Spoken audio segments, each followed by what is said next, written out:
natural gas leak, please call the Harriman Utility Board at 882-3242. We can be reached 24 hours a day, 7 days a week.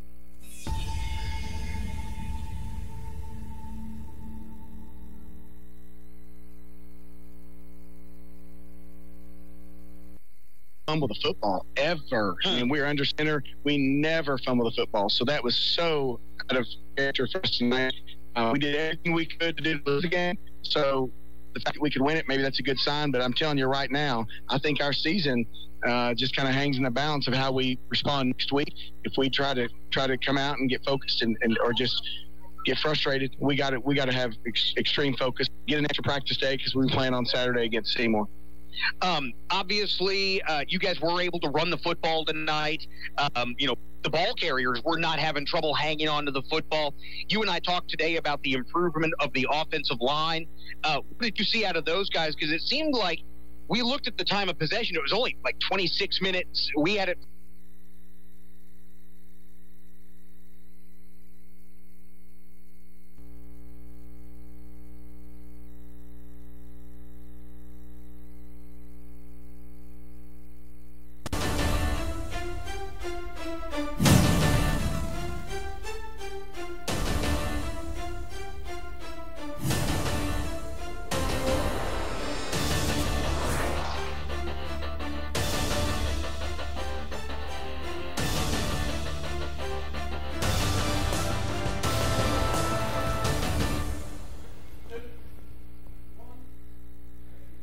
Welcome to the 5-Star Prep Friday Night Scoreboard. I'm David Queener. Jonathan Cox is running just a tad bit late. What's unusual if you're a regular viewer of the Friday Night Scoreboard anytime he's participating with me. And he'll be with me all year long. Glad to be back this year on the Friday Night Scoreboard, and we're being sponsored by the 5-Star Prep. Tune in tomorrow night with us, too. We'll be at Anderson County and Carter for the 5-Star Prep Game of the Week. We'll be up there. Be a matter of fact, it's the only TV game I believe that 5-Star has this year is with Channel 12. If you watched us last night in Harriman and the Harriman Kingston game, what a game last night! What a game! I made a comment and Brad quoted me my comment a while ago. Said the best game that I've ever seen. I really do believe it was such a good game. And this is a catch right here, and folks. That made ESPN, believe it or not. When Brad sent me that last night, I really didn't believe it, but that's made ESPN right there, that catch. And it was wild and crazy. Kingston leads this whole ball game, and Harriman comes back. You can tell the Harriman team is a lot like their coach that never gives up, that always plays 4 quarters of football. And just a real exciting football game last night that we had.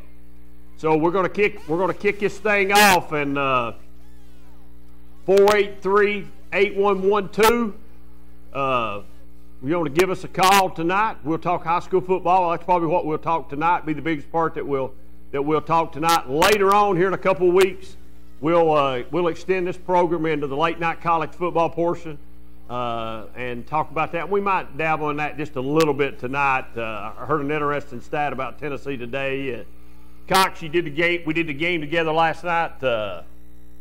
That's everybody's talked about it today. It's been the game. It has been the game, and with 5 minutes to go, it looked like it was going to be somewhat of a boring ending, but a happy ending for Kingston. Yeah. I ran into Coach Pankey tonight as I was leaving the Catholic Maryville game, and he basically said everything that could have went wrong, and what do you say to your team other than go back and get to work? Well, you said last night, I wonder what Coach Pankey said to the team, and I said, I don't know, because I don't know what you tell your team is. They had some, week one, first game, you're going to have mistakes. Absolutely. And they just had some mistakes that just happened at the wrong. I mean, you couldn't really, I'll be honest, you couldn't have timed them any worse. The only thing that I can see, we've talked about on this show before, going back to Butch Jones football, is the quarterback was in the shotgun on 3rd down when it was a low snap, and then he bobbled it. Thought about that a little bit today. Wonder what happens if you can get him under center on a rainy, wet night when you're in that situation. Did you by any chance ask him about the play clock last night? Did it bother him? No, I did not. I did ask Coach White tonight at Maryville, and he said actually it's going to end up being easier because you used to go play a game in Murfreesboro or Chattanooga, and you never knew how quick that play clock was going to get started. Yes. But he said now you know within 2 to 3 seconds of the play being over, the 40 is going to start.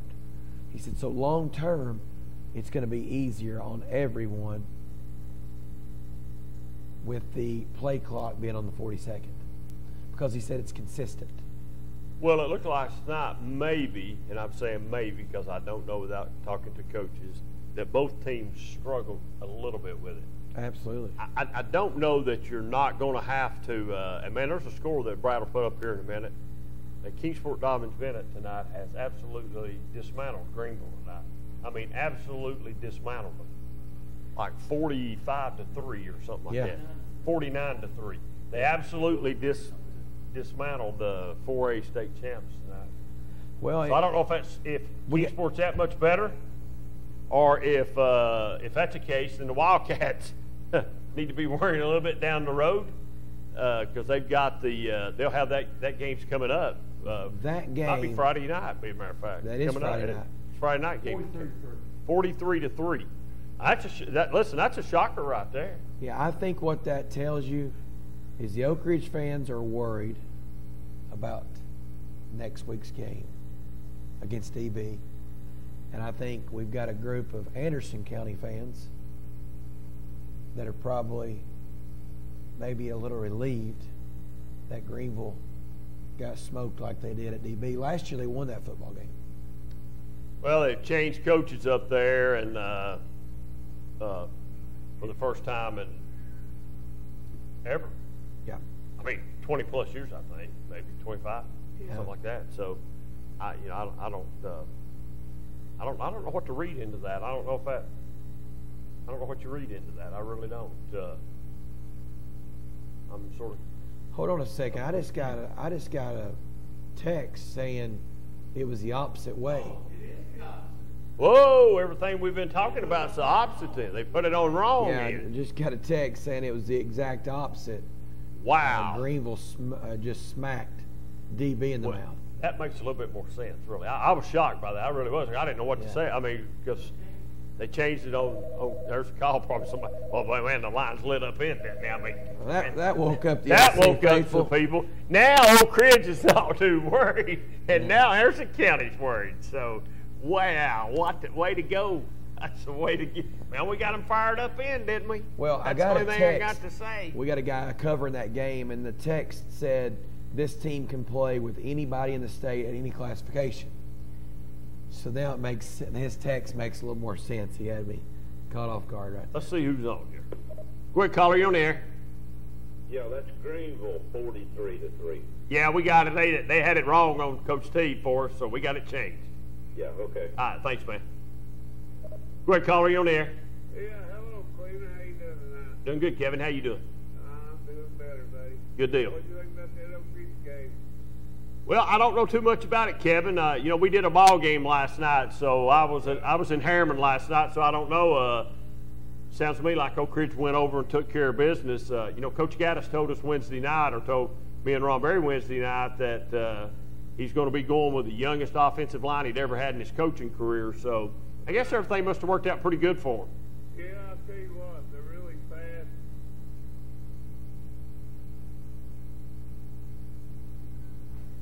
Did you say anything else, Kevin? Yeah, they're fast, and they control the ball really well. I mean, that quarterback, he's right on the money on the passing.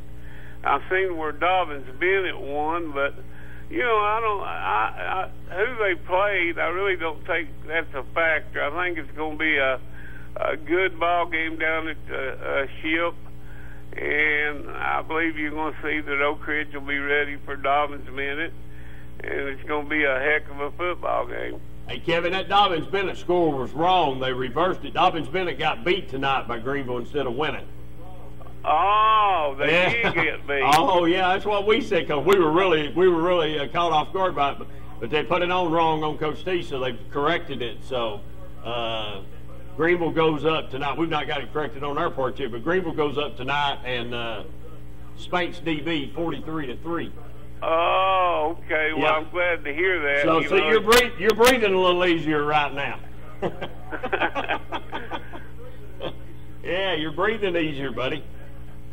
Yeah, so Greenville did win, and Dobbins Bennett lost. Yep. But I still think it's going to be a good ball game either way down at Blankenship. I was glad to see that Randy, the Clinton team won. They did. And everything. So, have you heard anything on the Anderson County game? Anderson County game's tomorrow night, Kevin. It'll be on Channel 12 at 7 o'clock. We'll be on there at 7 o'clock. We're up there tomorrow night. Tomorrow night on Channel 12. On Channel 12. It's the 5-star prep game of the week. So, yeah, we'll be up there. Okay. I was wondering what that 5-star prep was.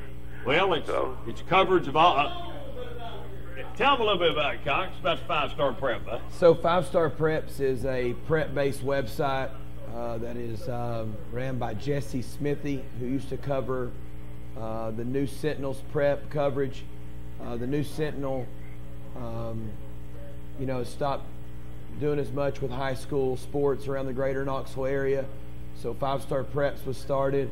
Jesse Smithy runs that. They cover 15 counties in the greater Knoxville area, all the way from Oneida to Greenville to Anderson County, Campbell County, Knoxville, Roane County, Morgan, and so on and so forth. So they're covering all the schools, and from everything to swimming to golf to football. And this year there's a start of a 5-Star Preps game of the week, and the first one is Saturday night at Anderson County High School. There you go. Okay. Well, let me ask you something. Are y'all going to be televising any of the Oak Ridge games this year? Oak Ridge and Clinton. Oak Ridge and Clinton. All right, that'll be a good one.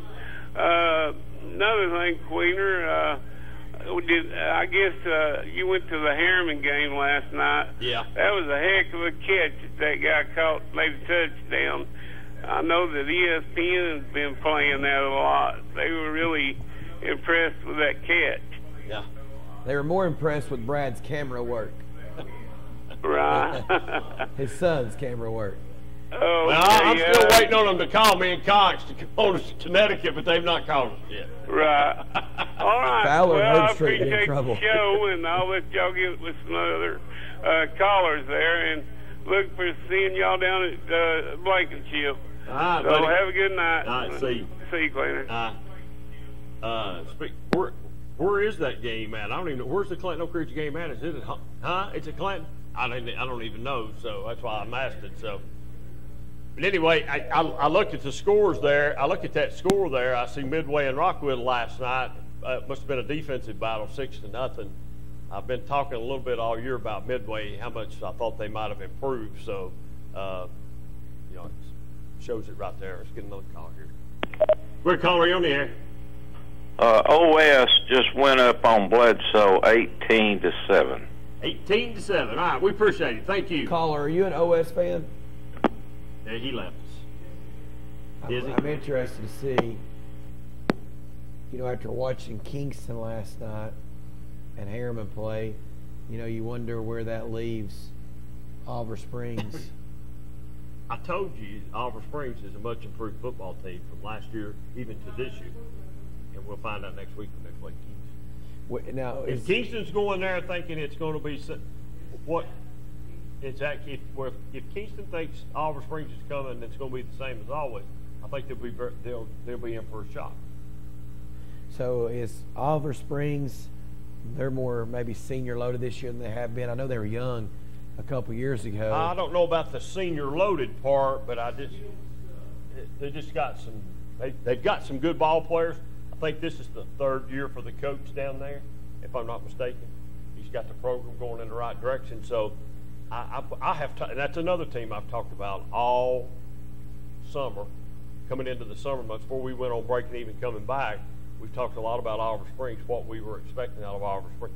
We think Oliver Springs is probably going to be back this year. We thought tonight's game was really going on the road would be a big test for them. It looks like they're gonna something. I guess the wheels don't fall off the wagon here. I know. Probably we've still got people coming home from games and doing things. Yeah, we got people. But I'm gonna go just touch real quick. I went over to watch the Maryville Catholic game tonight, and I'll cover that a little bit about that. Number one, Catholic has a freshman wide receiver that will be loaded with D1 offers by this summer. He's about 6'1". He's got a good body on him. Probably the best player on the field tonight. And that's a big... Can he run? And he can run. He can make you miss. So, excuse me. Just to speak a little bit about that, he's a great football player. However, I was really impressed with how the Maryville sideline and coaching staff is just an unbelievable, it's unbelievable to watch just how they work over there. You got an offensive coach staff, you got a defensive coach staff, you got to go over there and run the special teams. They never take a timeout for having 12 men on the field or can't find a guy to get out there if somebody's hurt. I mean, it was impressive. And then obviously, guy had been over there, like I said earlier, talked to him, and he said this might be the most explosive group of backs and wide receivers they've had. He said, I'm going to say it's the best or the best Maryville team, but he said we got some special talent at positions where we've struggled in the past. That doesn't sound good for the competition. That does not sound good. But now next week they play Oakland. They play Oakland? Well, that'll be a telltale sign right there. Tell us a little bit about Maryville and a little bit about Oakland, too. So a team at Maryville usually wouldn't have to worry about it later on in the year. So I'm glad to see it. And that'll be at Maryville, right? That's at Maryville. It was at Oakland last year, right? Yep, that's at Maryville. Yeah, I don't know why you would ever play Maryville twice if you were Oakland. You don't know why you'd ever play them? No. If you know you're going to play them in an elimination game later this season, why would you want to let them see your speed and what you're about early on? Well, I'm sure it was done maybe because, once again, I'll make the same comments I made last night. Why does Harriman play Kingston? They probably play it for money. Why else would you play Maryland? Because they travel really well, too. So you have to do a game, you have to do a home and away series, and I'm sure the place at Oakland last year was packed. Now, it might be that way every Friday night at Oakland. I don't know. I've never been to an Oakland game. Oakland High School, we practice basketball there. We make the state tournament. They're not hurting for money. No, I've been there when y'all done that, so I know all about that. But yeah, but no, but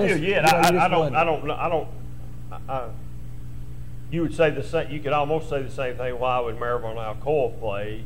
But they don't play each other in an elimination game. Well, no, they don't play each other. But I wouldn't want to take a chance if I'm Alcoa, I'd take the chance that I get somebody hurt, and I'm playing all the way up 3 classifications to get somebody hurt.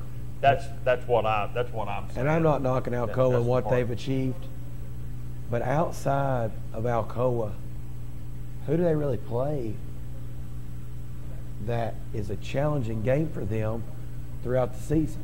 Well, the only game is CAK used to be. CAK used to be. The only game right now is going to be Maryland.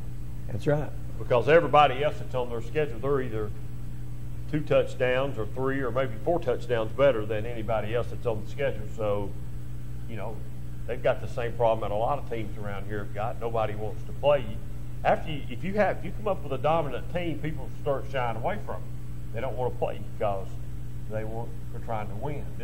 This high school football has become just like college football. There's not as much money in high school football, but it's become really important to win. It's become really important to make the playoffs. It's even become more important than that is to make it deep in the playoffs. I'll defend high school football coaches back when we had the crazy, made no sense, horrible move by TSSAA to make it a bracket where you had to, you wanted to get as many wins as you could get. Now they've fixed that, and you don't have to have as many wins, but you take 4 teams to playoff. We don't have a crazy bracket. So that's changed a little bit. It has changed a little bit, but think what that created the animal we've got today. Exactly. We had to go out and get all these wins, and all these teams played these teams, and they got beat really bad. So now that the reputation's got out. Well, we don't want to play the Coalfields. We don't want to play the Alcorns. We don't want to play the Maryvilles. We don't want to play whoever. You know, a lot of people's probably not wanting to play Anderson County. Same way with Fulton back today. They don't want to play. They don't want to play Fulton. You make that run to the state playoffs like Central has and West has. They don't want to play those. It becomes harder to get a game, because used to be some of those teams were beatable. Yeah. And you thought you had a chance, but once you get to a certain level, I just think it becomes really hard to get games. I mean, absolutely, it is what it is. It is what it is, and you just have to live with it, and you just take it and roll from there. That's all I know to say about it. So, Stanton Martin, go ahead, caller. You're on the air. Hey, this is Stanton Martin. How are you guys doing tonight? Doing good, Stanton. How you doing, buddy? I'm doing good. Hey, thanks for calling in tonight. Obviously, high school football season has started off, and it's probably weird not playing on a Friday night when all your other competitors and friends and everyone's out playing tonight. Talk a little bit about maybe sitting around and watching football the last 2 days and being ready to go for tomorrow night's football game. Oh, it definitely builds up the excitement. You know, being able to sit around, you get the feel that football season's finally here, and bringing back memories from last season playing, and there's just a lot of excitement coming up, and we're ready for it. We're excited for tomorrow night and to get the season kicked off. The good news is I understand you've been cleared by the doctors to possibly play tomorrow night, so you have to be excited about that after a lengthy recovery of your injury. Oh, definitely. You know, it's just perfect timing. You know, I get hurt at the beginning of June in a practice, and just perfect timing that I get released. I actually got released yesterday, and so for the game being Saturday, good thing it wasn't a Thursday night game where we'd be kind of biting our nails right before it. But being able just to see the timing and everything, and after the long recovery, it is exciting. You know, like I said, the football season kicking off just now, and then also getting released, and we're ready to play. You know, Stanton, we won't hide the elephant in the room, as they say, to what your all's goals are this year. Give an insight to someone that's watching tonight that's not been a part of a run like you all had, that where you fall just short, and how much work and how much dedication the coaches and you all have put in. Sort of talk a little bit about that, and sort of let people know, what it's like leading into a season where you have possibility of, win the state championship. Right, definitely. To end the season like we did last year, a great game against Greenville, and just to end it was really heartbreaking, being up 21 in the first half, and then coming back and losing 35-31, I think. It was definitely heartbreaking, and so but I think that's motivated us for this year. These people, the seniors that I've been playing, the people that are seniors now are kids I've been playing with since NAGAF League, or back when we were in 4th grade. And so there's definitely been a lot of excitement based around this season. And all summer we've got this saying where we have the sledgehammer in our film room, and we've got this saying where we're striking the stone. So every day that we come in, we got this big stone, and we got this big goal of that as a state championship, and hopefully going undefeated like we did last year. And we're just each day pounding away, trying to strike the stone, coming in at 6 in the morning, doing workouts and practicing all throughout summer, and staying late after school. Just stuff like that has been all built around this hype for this season, and we're really excited. We set the bar high. Our goals are really high this year. We're wanting to make it to that state championship, and wanting to go all the way, with these guys that we've been playing with for so long. Absolutely. And the cool thing about that is it's easy to, you got to have goals, and you got to set those goals. But the main thing is the process of getting better every day to be able to achieve those goals. So, Hey, listen, I was told by Coach Chadwell not to keep you on here long because you had a bedtime of 11 o'clock. I said, you got some Lake City blood in you. That kid can stay up till midnight and be perfectly fine. But I know. He was telling me to get off the phone and quit texting my girlfriend. So. That's because he never had a girlfriend to text. Well, hey, thanks for calling in. Best of luck. Obviously, answer prayers that you're released back to no doubt. Play football. And best of luck this year, and lead the Mavericks to a good effort tomorrow night, and good luck on the season. Yes, sir. And I appreciate all you guys do for high school sports. Your work definitely doesn't go unnoticed, so we appreciate that. And y'all have a blessed time and a blessed night. Thank you, man. Well, it's easy to cover kids like you. So, yes, sure is. Yeah, we appreciate Thank you. I really do appreciate that. Absolutely. Thanks, Thank man. you. Quick caller, you on the air. Hey, Queener, how you doing? Doing good. How you doing? Pretty good. This is Tiger. All right. Hey, what's that boy's name next to you? Old Coxie? Yo, Coxie. Oh, Coxie, how you doing tonight? I'm doing great. How are you doing? I'm doing spectabulous. Spectabulous. Oh, yeah. I went to that housing PAL game tonight. Yeah. Matt Lowe ain't no joke. That guy has got PAL. They're going to be a juggernaut this year. All right. They look good.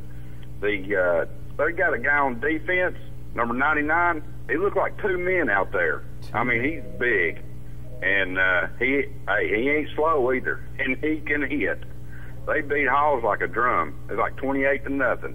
All right. Well, everybody's been talking about Powell this year. Everybody's talking. They think they'll be a much improved football team. I'll say this, not to put any pressure on Anderson County, but if Powell's going to be good, I think that looks good for Anderson County, because I went and watched the scrimmage, and Anderson County could line up and run the ball anytime they wanted to against Powell's front four that night. And it was just 8 to 10 yards at a time. I watched that Oak Ridge game. Was you really impressed? We didn't get to see it. We didn't get to see it, so we can't tell you. We were making the call tonight on Sports Center. Yeah, it looked to me like Hardin Valley's really not that good. 15 starters back, so I don't know. Yeah, I don't know about that. But, hey, I'll tell you one thing. Boys, you made me happy. I got 35 points and took Dobbins Bennett tonight. I mean, that is unbelievable. $200 in the old pocket. Well, I thought they lost by like 40. Dobbins Bennett got beat, buddy. Yeah, DB got beat. You said 43-3. Yeah, it was wrong. No, TWSAA had it wrong. It was wrong. You lost some money tonight. Yeah, unfortunately, that's a bad beat for you. That's a bad beat for you. You're right. He's passed out. Speechless. Are you kidding? No, we're not kidding. We're telling you the truth. I know that's what I said. Because y'all said earlier, y'all just messing with me now. I know what's going on. Y'all, okay, we'll mess with Taggart. Okay, what do you think, buddy? Hey, I'll tell you this. Watch the screen. You can call us back in later, and we'll talk about it, okay? Follow 5-Star Preps on Twitter. They got it right. Well, that's right. Follow it. All right, we got to go. We got them lined up here. See you. Yeah. All right. That's awesome. Great caller, you on the air. Hey, Dave. Hey, what? I'm glad to see you and Coxie back together, the dynamic duo. You got that right. I don't know about that. Yeah, we're waiting. You know, it's a proud moment up here. You know, we're able to see you two back together on the show. That's Bringing right. life back to the show. You know, it's been a real down moment. Yeah, it has, hasn't it? So, you know, what's your thoughts on Clinton this year? You think they're going to go to state? Yep, they're going to state. Going to state. What about Anderson County? You think they'll go to state? Yep, going to state. Oak Ridge. Oak Ridge going. No, Fulton's not going. Oak Ridge is going. Oak Ridge and Clinton both can't go. Oak Ridge and Clinton both can't go, so I don't know. I'm going to go with Oak Ridge. Going with the Ridge. Hall of Famer. I'm going with the Hall of Fame coach, Joe Gaddis. That's who I'm going with. Well, you know, I'm just so excited this year. It's football season. I get 10 weeks of seeing you and Jonathan together every Friday night. I mean, 13. Try 13. Well, 13 weeks. I Hopefully get so excited 14 with I can't AC count playing. straight, and, I'm just so excited to see y'all back together. The ratings are going to be high this year, so I hope Brad's ready to put the record numbers in the book. For the local area high school football call-in show. I hope it's a good year. All right, see you. See you, buddy. Y'all have a good evening. Great caller. Hey, Quainer, it's Dale Condra. Hey, Dale, how you doing, buddy? Better than I deserve. And good to see you and Jonathan back up there doing what you do so well. Thank you, bud. I was watching the game last night when that punt was blocked. Yep. And I can't remember whether Harriman blocked Kingston or vice versa, but punt is blocked. Harriman blocked the punt last night. Okay. On a blocked punt, y'all were saying that you thought the ball was dead. Yeah, we did say that. We didn't know, but that's what we said we thought. Okay. Blocked punt, loose ball, both teams can advance it. The difference being is if the punting team advances the ball, in order for them to keep it, they have to reach the line to gain. Okay. So when you've got that punt situation and it's blocked, both teams can advance it. And the only difference, again, being that the punting team has to reach the line to gain, or it goes over to the defense. So if the receiving team picks it up and fumbles it back to the punting team, whose ball is it if the punting team recovers it? If the receiving team gains possession, no question that it's a change of possession, and then fumbles, and now the kicking team recovers, then it's the kicking team's ball. Wow. We didn't think that. Is that different in college football? It may be. I can only address high school. Hey, Dale, what got you on here? What do you think about the play clock situation this year? You think it's going to work out? I mean, you think it's going to be better? I just don't know. And I heard a comment a while ago that if they went to Middle Tennessee or Chattanooga or wherever and played, they didn't know when the play clock was going to start. Well, in that situation, the way it used to be, it all boiled down to what the referee did. That's right. And some referees will try to get on the 25-second clock, they'll try to get it started in around 12 seconds. Other guys take more time. The idea of as soon as the play's over, the clock starts. Everybody knows the same thing at that point, and you kind of take the referee out of it so that as long as the ball gets marked in a reasonable period of time, they've got time to run their play. I think it'll work out fine. It's an adjustment period for everybody, but guy goes down, whistle blows. Now I don't know if they're starting the 40-second as soon as the referee gets the ball, or as soon as he blows the ball dead. I haven't read up on that, but I think coaches will adapt to it. And it'll be, if you go to, like Oakland's coming to, I heard y'all say Oakland's coming to Maryville next week. Got right. And they'll run it based on what the guy down at TSSAA has told them to run. I can't think of it as a Richard somebody, but. And when teams go to Middle Tennessee from over here, it'll be the same way. It'll be more consistent on that, and it won't be based on how fast a referee or how slow a referee moves. Okay. So I actually kind of like it now that I've thought about it for a day. All right. Hey, we appreciate you calling in, because we was hoping somebody would call in and tell us tonight on that rule, because we was not really for sure, because it was really confusing last night when it happened. So that's the reason we made the comments that we made last night. Appreciate you calling, letting us know and straighten us out on it, though. Well, there's some things that haven't changed, and I still remember a few of the rules. So you should. You've been around it long enough. Hey, you got that right. I heard that, buddy. Y'all take care. Hey, Jonathan.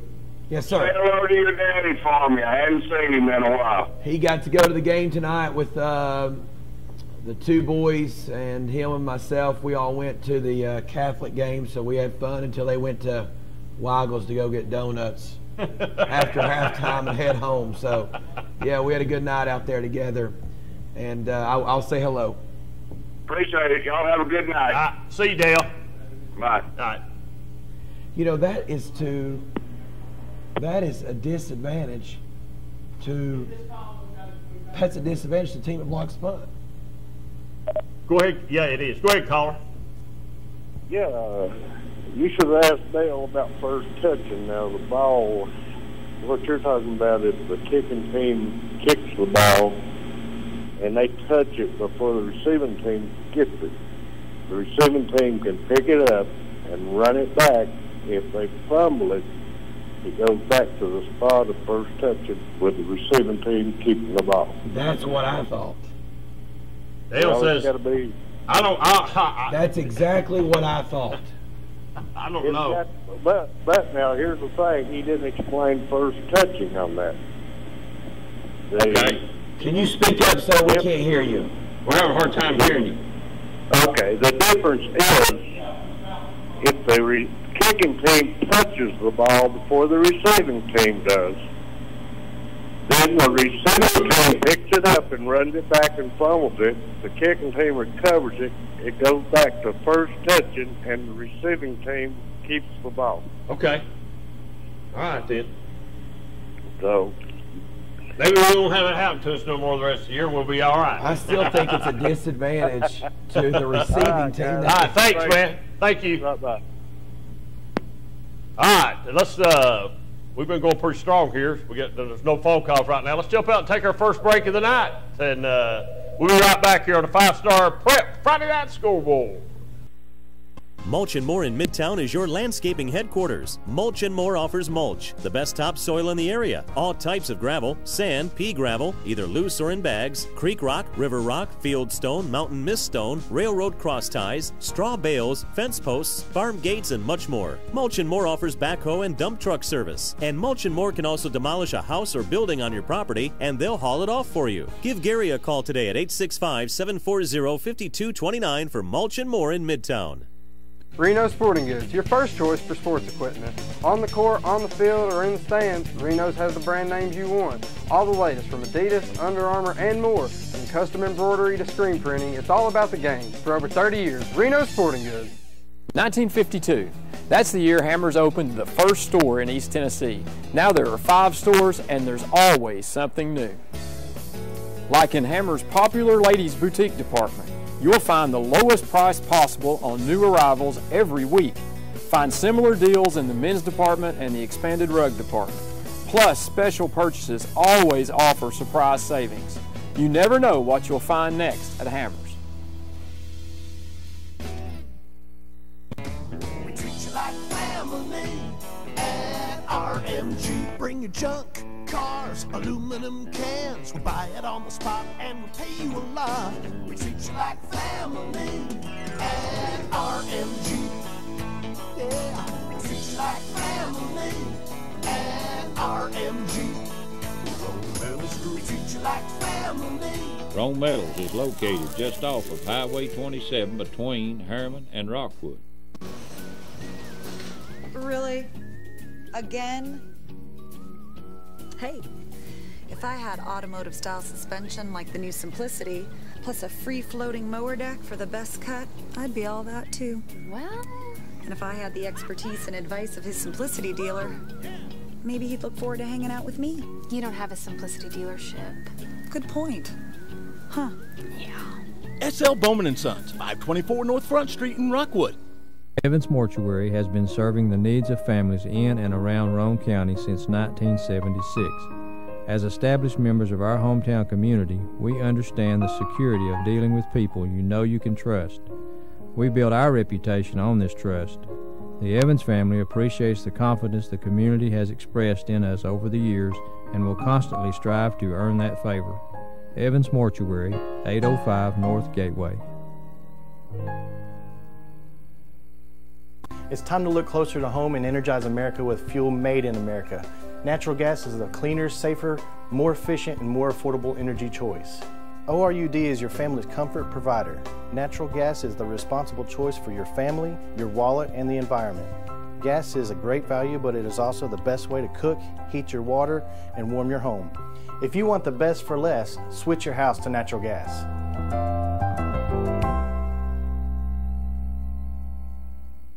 The Harriman Utility Board provides electric, gas, water, and sewer services for the city of Harriman, as well as most of Roane and Morgan counties. Recent major projects include an upgrade of our 161 kilovolt electric substation. Another ongoing project is the rehabilitation of an antiquated sewer system, including an upgrade of our wastewater treatment plant. These projects will improve the quality and reliability of these services and meet state and federal requirements. For more information, visit our website at hub-tn.com or call us at 865-882-3242.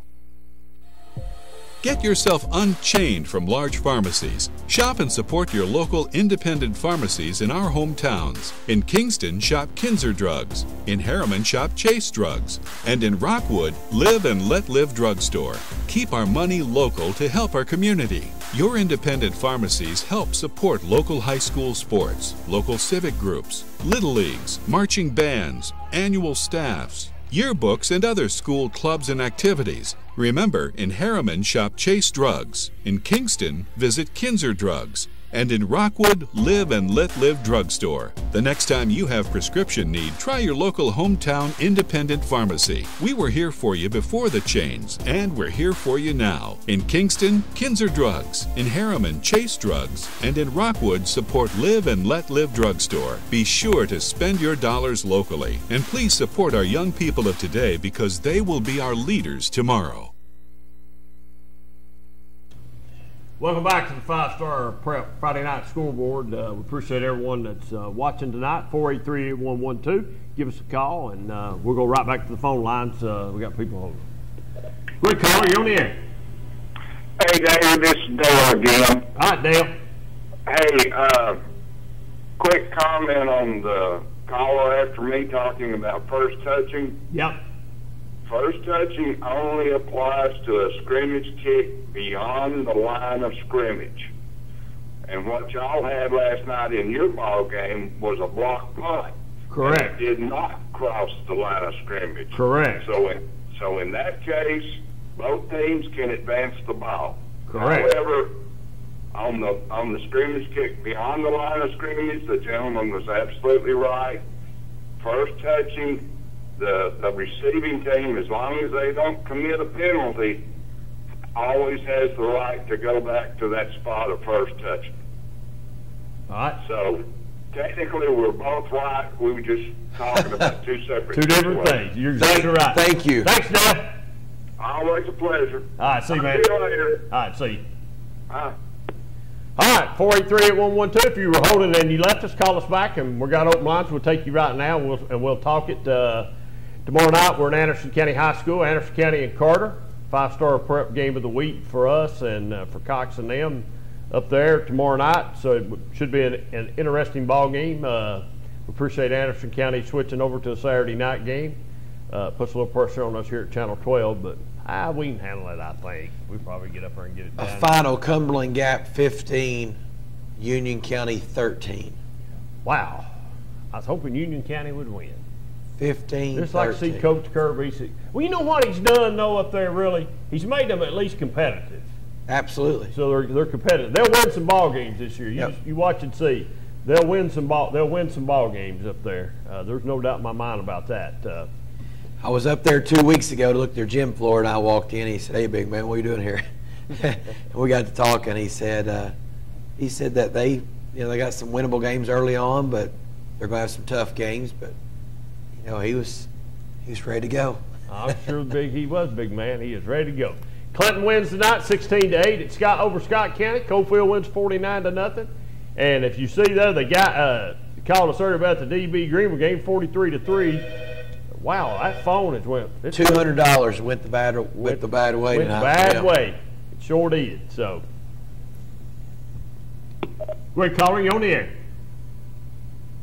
Hey guys, how y'all doing? This is Bob. All right. How you doing, Bob? Hey, Hey, Dave, you doing all right? Doing good. Hey, I'm Bob out here in South Clinton. I'm that fella that voted for you. And hey, Jonathan, you was talking about them donuts earlier, and I've been sitting here on hold, and now I'm going to have to run out to the get-go. So this call's over and get me some donuts. Thanks to you. But hey, guys, this Clinton win tonight. Pretty good win, ain't it? It's a good win. It's a game they should win, and they did. So started off like last year, so we'll see. Did you go to the game, caller? No, he didn't go to the game. Hello. Well, whatever's happened to him, he died. So, poor Bob. Poor Bob. That was he's changed his voice up a little bit. All right. Quick call, you on there, Coach. Congratulations. Well, here's the deal. I shouldn't be able to hear you on a bus because we won. It should be exciting, but it's quiet. It was one of the ugliest games we've ever played, and I don't know. People may think we're making excuses, but we were lucky to win. Coach, just take us through. You know, we've got people that are from Roane County and Campbell and Anderson and all across. Take us through what happened up there tonight. We talked last night on the air about how it's a tough place to play and, you know, different atmosphere, different locker room, just all together an odd place to play. Take us through a little bit of what happened and speak on some high points of some of your kids and, you know, a little bit about your team. Okay, well, I mean, you kind of summed it up there, but I didn't even think of that. We try not to let those factors bother us, but I'm going to let it make me feel better while we played so bad. Tough locker room, all that stuff. I mean, Coach Terry had them ready. I mean, my goodness, we got there. He had the circle of life drawn out in the middle of the field, and those guys were doing an Oklahoma drill pregame. I've never seen that. So he had them ready to chew nails, but we, you know, we couldn't even take a snap. We've had a great preseason, and I think we fumbled one ball from a quarterback-center exchange. We fumbled it 3 times tonight, threw an interception, snapped the ball over our punter's head, gave him a short field all night, got in the red zone, couldn't score. I mean, it was just, and again, I'm not taking anything away from Scott County, but I'm going to try to coach and just be better than the other team and decisively better. And when we're not, it's frustrating. Our kids are capable of it. I know our coaches are, so that was frustrating. So that's the negative. Well, Coach, maybe a good point is maybe you can say you've got this out of your system now, and next week will be better. You're right. You know, I remember when UT opened up with Appalachia State and played a big egg, and were very, very lucky to win that game at the end. You know, so I'm trying to see the silver lining, and you know, you can't win them all if you don't win the first one. So we're there. And I mean, how many teams from the state of Tennessee? 300 maybe. You know, 150 of them are undefeated. We're one of them. So. We did some good things, though. Our run game inside the tackles was very good. Our fullbacks had great play. We didn't play Isaiah Washington tonight. We set him out. Probably could have played, but he had some situations that were going on with him with the doctor and just erred on the side of caution. But we didn't find up to 4 o'clock, so had to adjust our game plan on both sides of the ball and special teams. That hurt us a little bit. But we had some good things going on in the trenches on both sides of the ball. So now next week you travel to Seymour to play Seymour Eagles on a Saturday night. I know some people might know about the schedule change, but that is a Saturday night kickoff next week for you. 5-star Preps game of the week. Talk a little bit about that and the opportunity and sort of where you go from there in the schedule. Is it off week 3 and then Anderson County? Is that how it goes? Yes, sir. That's it. You know, Seymour, been a little down lately, but got him a new coach, Scott Gallion. Great guy. He's been part of FCA for a long time and just had a change of careers. And now he's the head coach out there. He and I are good friends. So we got together and talked about doing this 5-star game. And, you know, I think it's great publicity for both of our teams and gives each team another day to prepare and heal up. And so we're excited to go do that. And I tried to check the scores earlier. The last score I had on them was 20-7. Is that the final?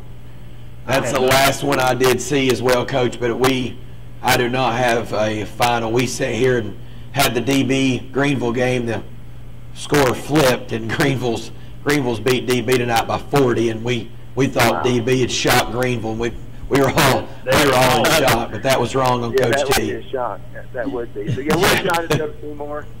Hopefully we can get in the film room on Sunday. We usually meet with the players for an hour or so after church and go over some stuff with them first. So get some of the good news is this. Everything that happened tonight's correct. We didn't go up there and get pushed around. We didn't go up there and get outran. we just didn't play well. So all those things are fixable. Can we do it? I don't know. Our kids are going to have to flip the switch and have extreme focus. We have a great week of practice, and it showed tonight for sure. Well, Coach, congratulations on the win, even though you're a little disappointed. You can hear it in your voice, but it's a win. So you've always got next Saturday night to improve. So good luck the rest of the year, and we'll talk to you again. Coach, see you Saturday. Appreciate it. All right, yes, see sir. you. Thanks for giving me the opportunity to talk. Thank you. Yes, sir. Great caller, you on the air. Hey, guys. Do what? Long time no hear of. Yeah, you're right. Been a year. I'm glad football season started. It started out right last night. Wow. Surprise, surprise. I thought for sure Anna was going to get beat. I went outside, smoked a cigarette, come back inside. There was a head 24-21. Wow. Well, that's what you get for going outside and smoking a cigarette. You should have stayed inside and watched the game. No, I can't smoke inside, man. Well, no, you don't need to be smoking, period. You could have held off to the end of the game. Could have held off, period. Throw them cigarettes away. Well, I'm not working on it. But I got to smoke one up, then I'm quit. All right, then. I'm with you. Harriman started off good last night, so you're on the roll right now. Congratulations to Coach Clark. And maybe we get 50. Maybe so. You never know. Yeah, state championship in here again. Yep. Fine. All right. We're with you. All right, so we got a game tomorrow night, Anderson County and Carter on Channel 12, and then next week, Sweetwater and Rockwood. All right, see you. All right. I wonder if he was that happy with Coach Tapp before. Well, yeah, Why is the ball being clocked? Who knows? Here's the play last night. What an incredible play. Cromwell had a couple drops early on, and then to catch that ball and I was told by an official today go into the end zone, it was special. that change can be moving, that the linesman drops a beanbag, so they know where to set. So it can, last night we brought that up. Another question we asked last night, we didn't ask Dale on that, so you was told that. So the beanbag can be dropped, play will continue, and then the chains will get set. And also that if they don't set the ball in a timely fashion, they can reset. Okay, that's good to know. A little change there in the rules this year, but man, that was unreal. I've got a guy I would call a friend. Obviously, he had a good laugh out of us. He said that we sounded a little shocked and surprised, and I said, well, if you'd watched the game like we had, you would be too. You would have been too. So he's taking a 20-second clip and giving us a hard time, but this play and was sort of just a resiliency type play. There was no quit. I think what everybody needs to know, Harriman. this young man that's number 7. That's not number 2. That's 2. It's 2. Is it 2? Okay, I couldn't really tell. That's what I thought it was. I want to make sure for it. Yeah. This young man had dropped a couple balls late in the ball game. Dropped a touchdown. Late in the ball game, dropped a couple, and then to make this catch. So that's big last night. That was a big play last night. Yeah, and I'm sure the Kingston coaching staff has just replayed this over and over again of different things that could have went on. I got to talking to a guy earlier tonight, even the guy who, went out of bounds there late in the 4th. I mean, just any little thing could have changed there. Coach Steph on line 1. Rick, are you on there? Coach, congratulations last night, buddy. Big win for Harriman. Oh, yeah. Thank you. I appreciate it. Usually more intense last night, Coach. Should we wake you up? Yeah, I get that way down on the sideline. I'm just that way on Friday nights. Again, it's it's an intense game, and you know, I want my players to be intense, and I think it bleeds over. So again, I love it, and I've told my kids, and I'll tell anyone when I quit being that way, I'll get out of it. You know, because it's what makes Friday nights fun. I love the passion. You could tell you were passionate. You coached to the end. Your team played to the end, and it was an interesting, exciting ending. But congratulations, and you know, talk a little about your players and your team. You know, just we were talking earlier, the young man who drops some balls there, and then he makes that catch. Is he a senior? Yes, he is a senior. Yeah, it's Giovanni Cromwell. He's a senior. Again, yeah, he had a few drops. You know, Bradley Frost was on, you know, all night. He threw the ball well. You know, and again, I try to tell my kids, you know, it's at points throughout the game, people are going to make mistakes, but that's where you gotta let that go. You know, your character comes out. You know, we don't point fingers at each other or whatever. We move forward, and then someone will make up for a play later. You know, if you do something wrong, there's game left to make up for it. We're all going to make mistakes. So, you know, it's just something you got to put in the out of your mind and move forward. And again, because you don't know what's going to happen later in the game, you know. So we try to tell them that and teach them that, and you know, and that's what we did, you know. And my kids, I'm so proud of the way they played. You know, they never quit, not for a second. And again, I think it was 21-6. You know, somebody said there was 4 minutes and something left, and it's 21-6. So it just goes to show you got to play the whole time. You know, it's not over till it's over.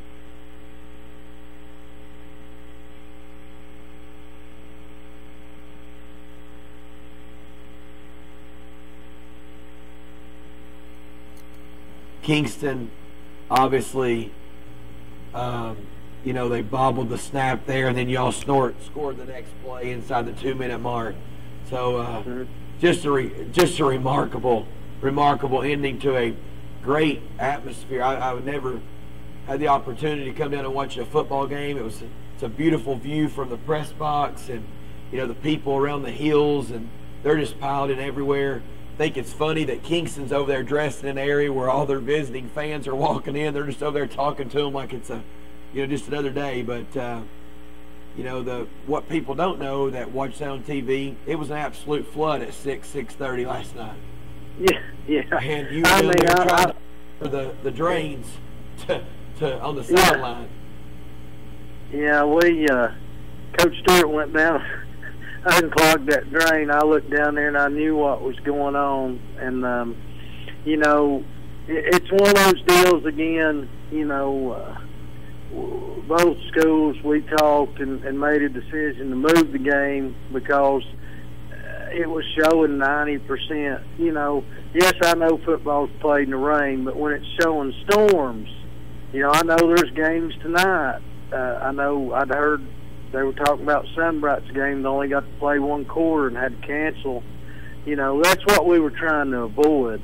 And it turned out to be a beautiful night to play football. And my field has a good crown. We have drains around it, and it drained, and the footing was great. And you know, Coach Panky and I were talking there a little bit before 7. He said, Coach, it's going to be a great night for football. And the people turned out, you know, and come to the game. And it is. Harriman's a great atmosphere. It's a nice place to play. And, you know, I was glad that people come out and got to see the game. You know, again, we were just trying to avoid some of the situations that did happen tonight. Well, Coach, it was a big win for you last night. I know you'll move on real quick, but I thought your team played a lot like you coached last night. And one thing I told Cox last night, I said, one thing you'll find out about Harriman, they'll play 4 quarters of football, irregardless of what the score is. They'll play 4 quarters, and that's what I've learned over the years by coming to Harriman and watching Harriman football. I want to say congratulations to you again. We appreciate you allowing us to come down last night and do the game, and good luck the rest of the year, and hopefully we'll talk to you again on a Friday night somewhere. Well, thank you. I appreciate the nice compliments about my kids. I really appreciate that. All right. Thank you, Coach. We appreciate you calling in. Good luck this year. Good luck, Coach. Thank you. Look at Price. Go ahead, Coach. Hey, this is Coach Price from Campbell County. Big win tonight, Coach. Talk a little bit about your team and what went on tonight and who you got next week, and sort of fill us all in on what's going on up in Campbell County. Well, anytime you start out with a win, at any point in the season, any sport, that's good. We had a lot of, first game mistakes and penalties and things kind of, both teams made them, so obviously it kind of bounces out. But we had a receiver tonight, Christian Schaus, who's really, really going to be a really good player for us. He went for 270 yards receiving, 4 touchdowns. We've had a lot of good receivers up here, but he's going to be up there with some of the best of them. And but we did some good things. Cherokee's got a good team this year. They had a lot of kids coming back from last year, and we'd lost a lot. So we were very inexperienced, but our kids they handled adversity well, and we kind of pulled away late. We went up 49-28, and so it was a good first game. Anytime you win, also there's going to be a lot of mistakes we can correct, and we'll definitely need to do that for next week when we play Davy Crockett. So you got Davy Crockett next week. Is that at Campbell County, or are you on the road? Yeah, it's a home opener for us, so we don't have to make the trip all the way up there to Jonesboro. Yeah, absolutely. Now, Coach, quarterback-wise, yeah, I know there's a lot of stories going around, and there's going to be a lot of breaking stories. Pretty cool story, pretty neat thing going on with your quarterback, and that's all going to break. But obviously, he had to have a pretty big night tonight as well. He did. He did. I'm assuming he probably threw for over 300 yards and 4 or 5, maybe 4 touchdowns. And he's what the adversity he handles on a daily basis is nothing to what he saw tonight. And I think he goes out there and he's just as calm as we've ever had back there because of his things he deals with on a daily basis. It's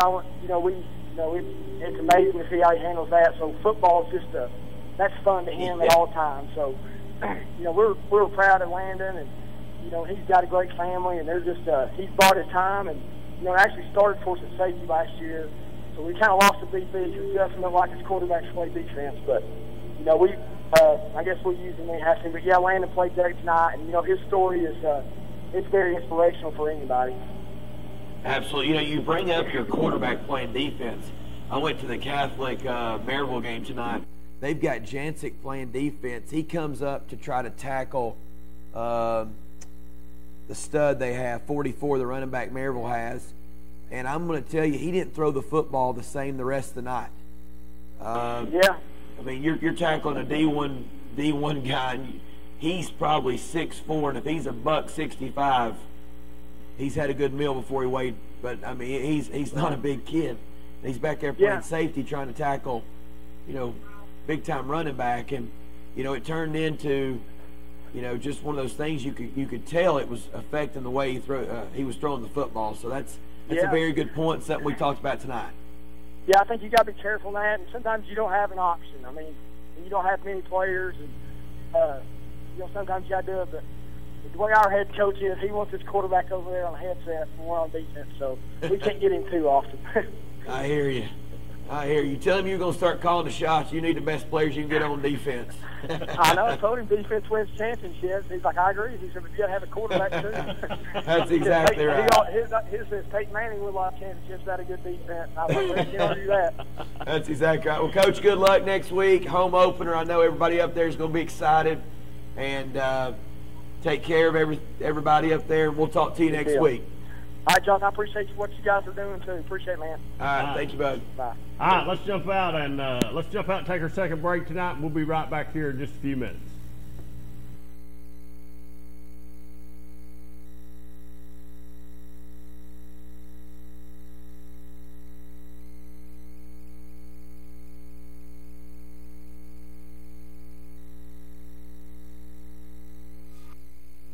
Mulch More in Midtown is your landscaping headquarters. Mulch More offers mulch, the best topsoil in the area. All types of gravel, sand, pea gravel, either loose or in bags, creek rock, river rock, field stone, mountain mist stone, railroad cross ties, straw bales, fence posts, farm gates, and much more. Mulch More offers backhoe and dump truck service. And Mulch More can also demolish a house or building on your property, and they'll haul it off for you. Give Gary a call today at 865-740-5229 for Mulch More in Midtown. For 30 years, Reno Sporting Goods has been a leader in supplying the highest quality equipment and apparel for sports teams throughout East Tennessee. Athletes, fans, and coaches alike rely on the knowledge and experience that only Reno's can provide. For the best in team sports, shop Reno Sporting Goods. Breaker, breaker, good buddy. We've just rolled in from Georgia with a truckload of throw rugs. That was back in my truck driving days, many years ago. Rugs are still rolling in from Georgia every month, featuring Oriental and contemporary area rugs, carpet-style throw rugs, and much more. All rugs are sold at the lowest prices possible. Find your rug at Hammer Stores. Roan Metals Group has been serving East Tennessee for decades. Locally owned and operated with convenient hours of operation. Roan Metals buys all types of scrap metal. Nothing's too big or too small. Still have that clunker sitting around? We've been buying them for years. Roan Metals Group are specialists in industrial scrap. We have what it takes to get any size job done. Roan Metals urges you to recycle responsibly. Scrap with only licensed dealers. A member of the TSRA and the ISRI. Roan Metals Group. Turn that scrap into cash.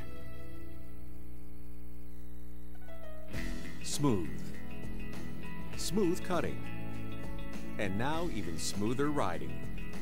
That's the Simplicity Lawn and Garden Tractors, now with suspension. That's right, Simplicity is introducing suspension for residential lawn and garden tractors. The Suspension Comfort System. S.L. Bowman & Sons, 524 North Front Street in Rockwood. Call 865-354-0600. Evans Mortuary has been serving the needs of families in and around Roane County since 1976. As established members of our hometown community, we understand the security of dealing with people you know you can trust. We built our reputation on this trust. The Evans family appreciates the confidence the community has expressed in us over the years and will constantly strive to earn that favor. Evans Mortuary, 805 North Gateway. Welcome back to the 5-Star Prep Friday Night Scoreboard.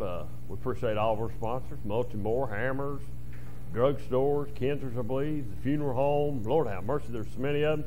If you want to get, if you want to be a part of the show and sponsor, give Brad a call. Call him here at 483-8112, and we'll get you hooked up. You know, we're getting pretty famous around here, so just give us a call. We'll hook you up, and we'll try to do you right. So, said the number here to call is 483-8112. We're going to be on probably for about another 50, if I look at that clock right, about another 50-some minutes, 53 minutes, and we'll go to 12 o'clock tonight.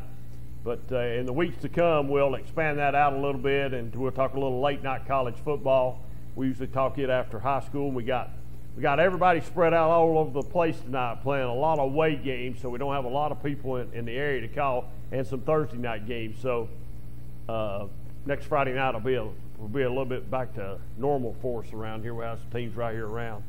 Oliver Springs won tonight. Brad told me the score, but I don't remember. I just know that 18-13. So congratulations to the Bobcats on a big win.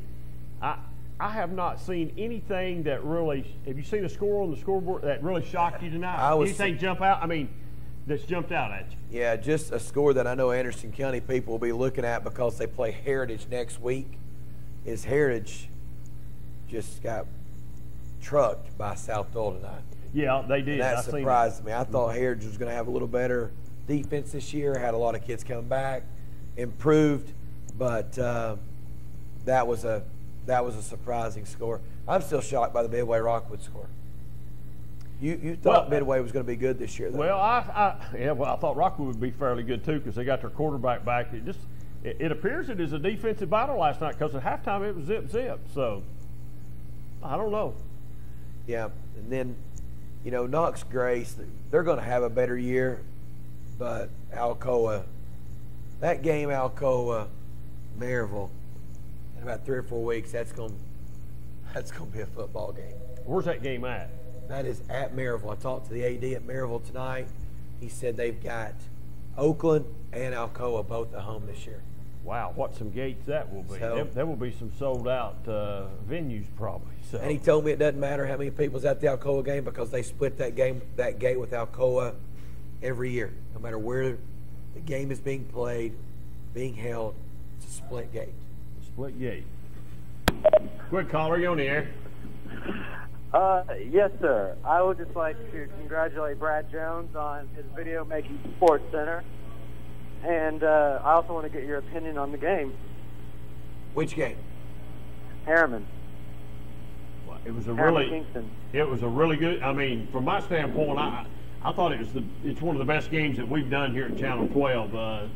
It was a really good game. I mean, it was a typical Harriman Kingston game as far as I'm concerned, being the score at halftime and everything. So I thought it was a really good game, and Harriman's got a good football team, and so does Kingston. And it's a shame somebody had to lose last night, but it was a really good football game. Yeah. All right. Well, like I said, I just wanted to congratulate Brad Jones on his video making Sports Center, and congratulating Sports Center for muting Brad's voice. Gotcha. Got it. I thought he was an Oak Ridge fan. I don't know who that was. I think that's our buddy. That's an Oak Ridge fan. Is he off the Gaddis bandwagon? Calling, asking about Harriman and congratulating Brad. Well, he didn't have too not much. Talking about a big win last night. He didn't talk about a big win for Oak Ridge. Maybe he's a Harriman fan now. Huh? Change zip codes. Change zip codes, and he's a Harriman fan. Man, Joe will not be happy. I got to meet that young man last year. He's not a Harriman fan. I guarantee he's not. He's a Clinton fan.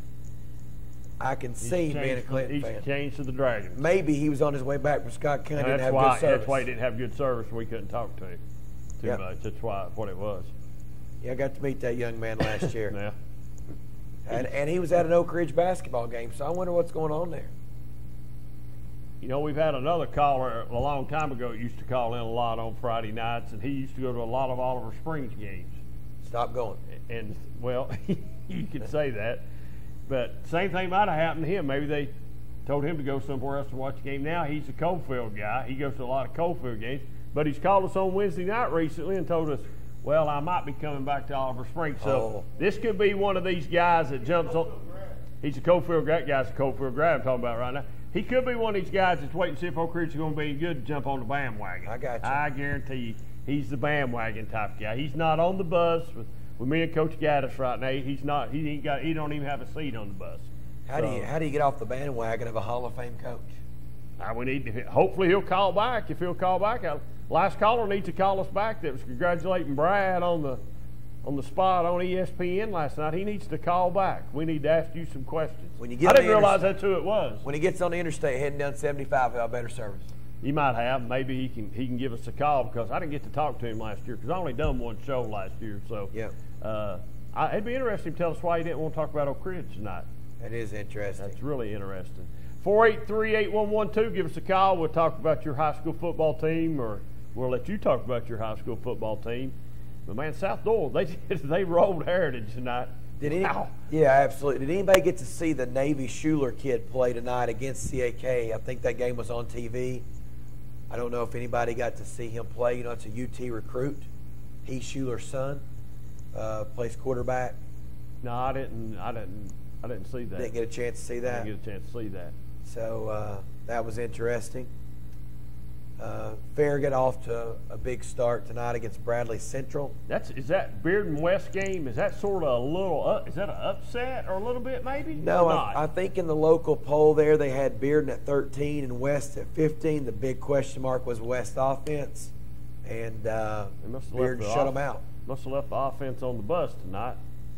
A future opponent of Clinton is Carnes, and they go down tonight to Cocke County. I really thought with Carnes having some players that they might be a little bit better this year, and maybe they will be. Like I said, just the first game of the year, so everybody's in it still right now. But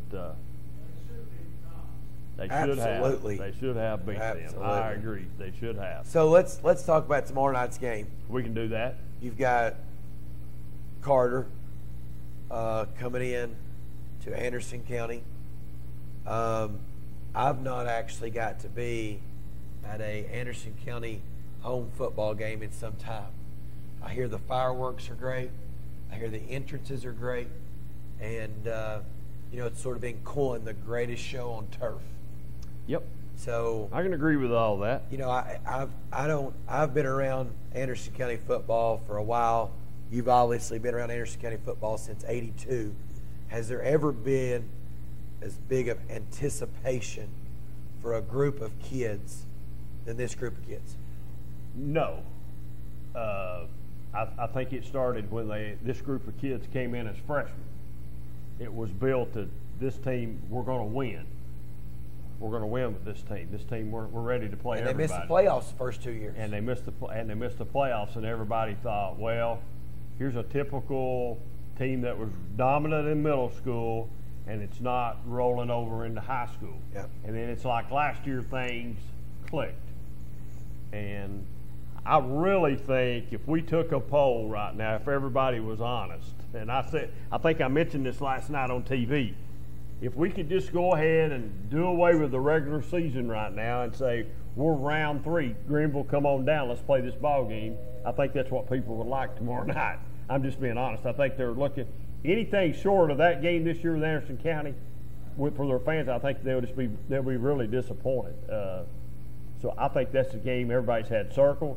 I think that's the game that coaches have probably used in the weight room all summer, and it's been a driving force behind everything. So there's been hype at AC before, but not this type of hype. Well, and what's crazy is, back in 95, 96, through 98, they knew that group was going to be a pretty good football team. But you also knew you had to beat a Cleveland. You had to beat a Halls. There was teams there along the way. To me, the picture is just set up. I mean, it's painted perfect. It's painted of perfect. What's going to happen. It's painted perfect for them, but once again, maybe a blessing. It's not a blessing for Stanton Martin to get hurt in June like he did, but maybe that was a blessing for Anderson County. So this year, later on, that they'll have somebody that could have some experience at quarterback that's went through the scrimmages, and I'm sure whoever's been doing that, I think it's Mogg, ain't it, or whatever they call it, Mogg, whatever his name. I'm sure that he'll get some playing time, so they won't be caught if something was to happen. And I sure hope that doesn't happen, but I think that's probably helped. That just makes Anderson County a little bit better football team going into this year because somebody's took them through the summer part of this stuff, and AC, I'm going to put AC is one of the top. AC is by far one of the top teams in this area. They're a top 10 team in the greater Knoxville area. That's for sure. Yes, I agree with that. I'd put them right up there with whoever you want to put 1 through 10. I'd put them at 1 through 10. I don't know where they stack up with everybody, but if you're following the Mavs, there's a good chance on Friday night you're coming home with a W, right? Absolutely. This year anyway, this year. Absolutely. So I think there's games in which it's going to be good that this year they don't have to play Stanton all 4 quarters. Last year he was in there all 4 quarters. I just think over the course of time, your body can take a beat, and we all know. Well, the kid is so dynamic. He can do, whether he's running the football or throwing the football, Cox, he's good at it. And I'm going to say this real quick. I've never got to see him play.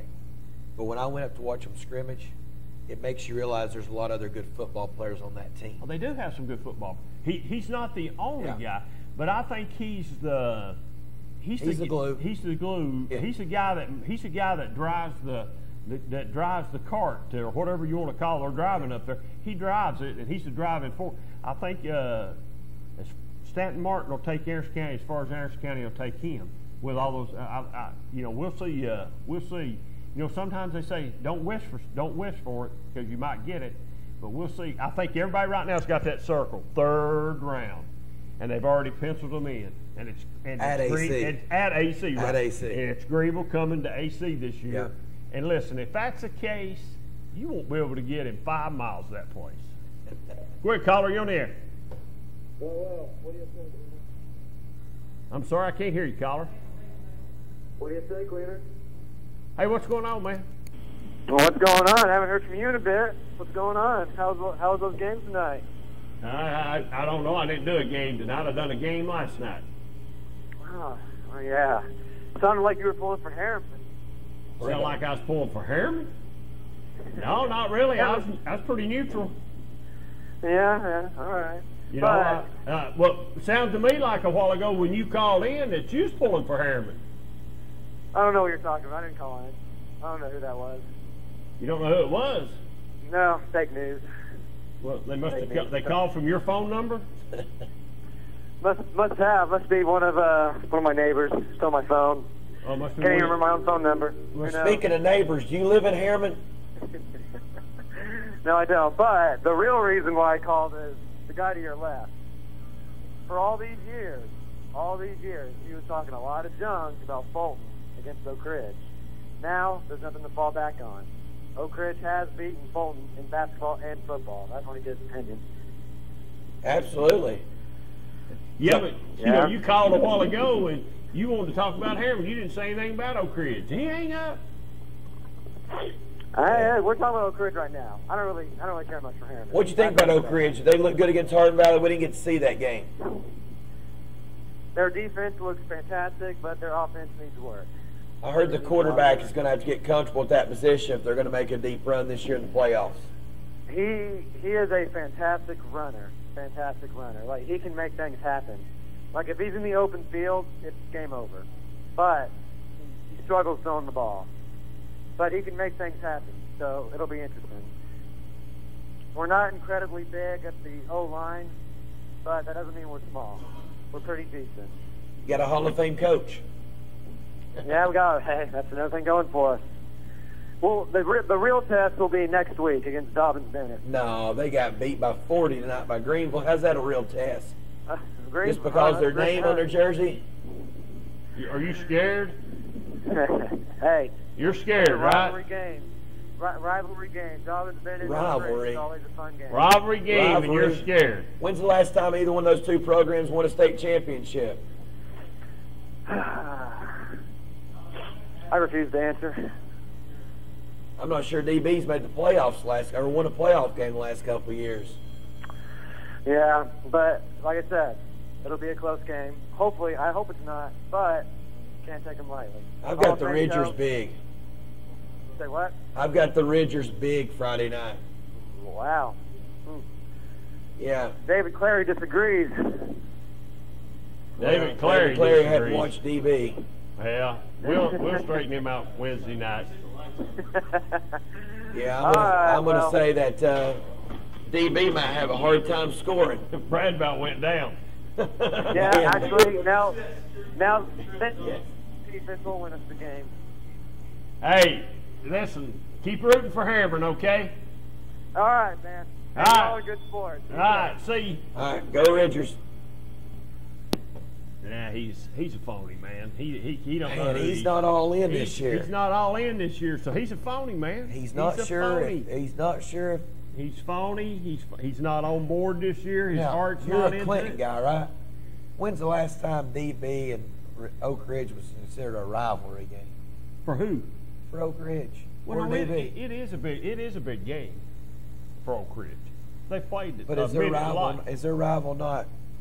No, I think they're no. Well, Clinton is a rivalry game, but I don't consider it a rivalry game because Clinton's not beat Oak Ridge in just a long time. But Listen, I think DB's rivalry is Science Hill. Listen, a rivalry game to me is you win some in the series. You don't go 1-40 or win 2 games in 25 years. You got to win a few games every 5 or 6 years to keep that as a rivalry game. So the Clinton and Oak Ridge game is a big game, and that's I take it it's the extent of it. It's a big game for the people in Clinton. I don't know if it's a big game for the people in Oak Ridge anymore. The DB game is a game that Oak Ridge, I think they judge themselves off that game with DB. Where they stand. Well, maybe in the past. I just don't think they can do that much anymore. Well, I don't DB. Coaching staff changing up there, I'm sure. Maybe they'll change philosophy a little bit, and who knows? I don't know. I mean, it's sort of like the Clinton and Anderson County that's a rivalry game too. But eventually it's becoming not a rivalry game because Clinton's not won that game in so long. You can't just go year after year and keep saying it's a rivalry game. You got to win those rivalry games every now and then. It's like Tennessee and Alabama. Just because you get lucky, maybe win one or two in 20 years, or win, you know, you got to run some off. You got to make the series. You got to tighten it up a little bit. Those series are so lopsided right now with Anderson County and Oak Ridge and Clinton. It's not even funny. But you know, maybe Coach McCamey, you can tell he's really upset tonight because his team didn't play well. But he said I shouldn't really be upset because we won. So maybe just wakes him up. And you know, people in Clinton are waiting to start winning football because when you're about 5 miles up the road and you're winning and all the hype's up there, you can bet people down the other 5 miles are not. It's not. You know, but we talked about this last night. We don't necessarily think that the Clinton fans are expecting 10-0 deep run into the playoffs. No, I don't think so. No, I don't think so. And I really think if you want to even go further, let's just do a little further than that. All the talk in this area right now is Anderson County. And you know that's not setting well where me and you're setting tonight. Absolutely. Because, you know, everybody wants this. You're in Oak Ridge. This is Oak football actually means something down here. I mean, football is big down here. So with all the hype being up the highway, sure, everybody's happy that there's some hype going on, and they're probably rooting for Anderson County to win some games. But I guarantee you they'd swap places in a heartbeat if they could swap the places and just do it with a snap of a finger. Absolutely. Hey, let's take our final break of the night, and we'll take a break here, and we'll be back here in just a few minutes on the Friday Night Scoreboard. And when we come back, you can call us at 483-8112. We'll touch just a little bit on the Vols when we come back, and we'll end this thing up here in a few minutes. We'll see you back here in just a few minutes. Mulch More in Midtown is your landscaping headquarters. Mulch More offers mulch, the best topsoil in the area. All types of gravel, sand, pea gravel, either loose or in bags, creek rock, river rock, field stone, mountain mist stone, railroad cross ties, straw bales, fence posts, farm gates, and much more. Mulch More offers backhoe and dump truck service. And Mulch More can also demolish a house or building on your property, and they'll haul it off for you. Give Gary a call today at 865-740-5229 for Mulch More in Midtown. Reno Sporting Goods, your first choice for sports equipment. On the court, on the field, or in the stands, Reno's has the brand names you want. All the latest from Adidas, Under Armour, and more. From custom embroidery to screen printing, it's all about the game. For over 30 years, Reno Sporting Goods. 1952. That's the year Hammers opened the first store in East Tennessee. Now there are 5 stores, and there's always something new. Like in Hammers' popular ladies' boutique department, you'll find the lowest price possible on new arrivals every week. Find similar deals in the men's department and the expanded rug department. Plus, special purchases always offer surprise savings. You never know what you'll find next at Hammers. We treat you like family at RMG. Bring your junk, cars, aluminum cans. We'll buy it on the spot and we'll pay you a lot. We treat you like family at RMG. Yeah, we treat you like family at RMG. We treat you like family. Rome Metals is located just off of Highway 27 between Herman and Rockwood. Really? Again? Hey, if I had automotive style suspension like the new Simplicity, plus a free floating mower deck for the best cut, I'd be all that too. Well... And if I had the expertise and advice of his Simplicity dealer, maybe he'd look forward to hanging out with me. You don't have a Simplicity dealership. Good point. Huh. Yeah. SL Bowman & Sons, 524 North Front Street in Rockwood. Evans Mortuary has been serving the needs of families in and around Roane County since 1976. As established members of our hometown community, we understand the security of dealing with people you know you can trust. We build our reputation on this trust. The Evans family appreciates the confidence the community has expressed in us over the years and will constantly strive to earn that favor. Evans Mortuary, 805 North Gateway. It's time to look closer to home and energize America with fuel made in America. Natural gas is the cleaner, safer, more efficient, and more affordable energy choice. ORUD is your family's comfort provider. Natural gas is the responsible choice for your family, your wallet, and the environment. Gas is a great value, but it is also the best way to cook, heat your water, and warm your home. If you want the best for less, switch your house to natural gas.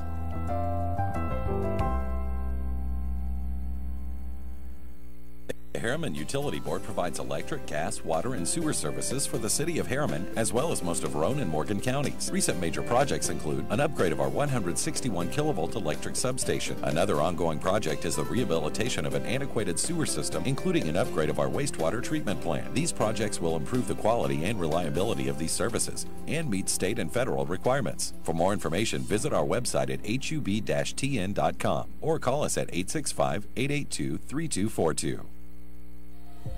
Get yourself unchained from large pharmacies. Shop and support your local independent pharmacies in our hometowns. In Kingston, shop Kinser Drugs. In Harriman, shop Chase Drugs. And in Rockwood, Live and Let Live Drugstore.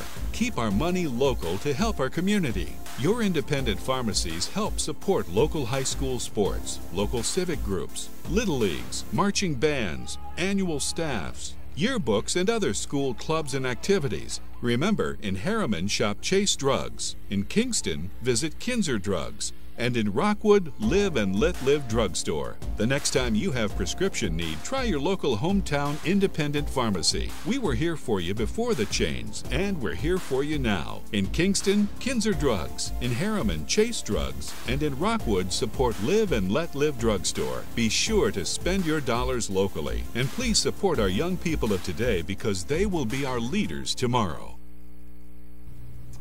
Welcome back to the 5-Star Prep Friday Night Scoreboard. We're glad to be with you tonight.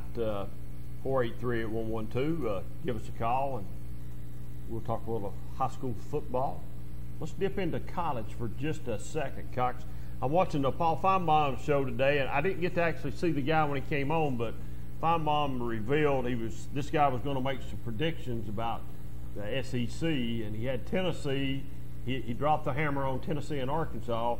The hammer on Arkansas, he had them 0-8 in the SEC. Whoa. At Arkansas. And he had Tennessee. He didn't say what the SEC record would be. He just said the overall record at Tennessee would be 5-7 in Pruitt's first year. Now, I've been saying for weeks that it's 6-6. Ron Berry will say 7-5 all day long, but I don't see 7-5. I see 6-6. Had South Carolina. He said 9-3, had Mississippi State at 10-2. He didn't say anything about Georgia and Alabama. I'm sure they would have probably been maybe 11-1 or 12-0 or whatever. Do you think there's a possibility Muschamp can flip the script over at South Carolina and turn them into a 9-win team? He's predicted it. They say South Carolina is supposedly loaded. And here's what I think. Muschamp gets a bad rap for the Florida job. But everybody says you just don't realize how bad it was at Florida. Urban Meyer is not maybe as good of a football coach as everybody thinks. Good as a coach or good a person?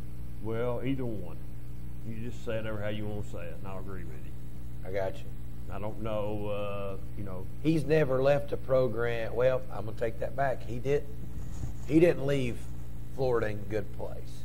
No, and maybe just because when he at Utah, was it Utah? Utah. He was at Utah, but the coach there that was with him at Utah stayed. So maybe I don't know. I don't know. It's going to be interesting to see what happens and what unfolds. You hear about. I think he's gone. I'm going to say I think he's gone. I think they got to let him go. I think what they're doing right now is working a buyout. They're working a buyout out. I think he's gone. I think the coach at Maryland's gone. The coach at Maryland, there's no should be gone. There's no other choice. That guy's got to go. I mean, he's got to go. I mean, that guy's the irregardless. Trouble.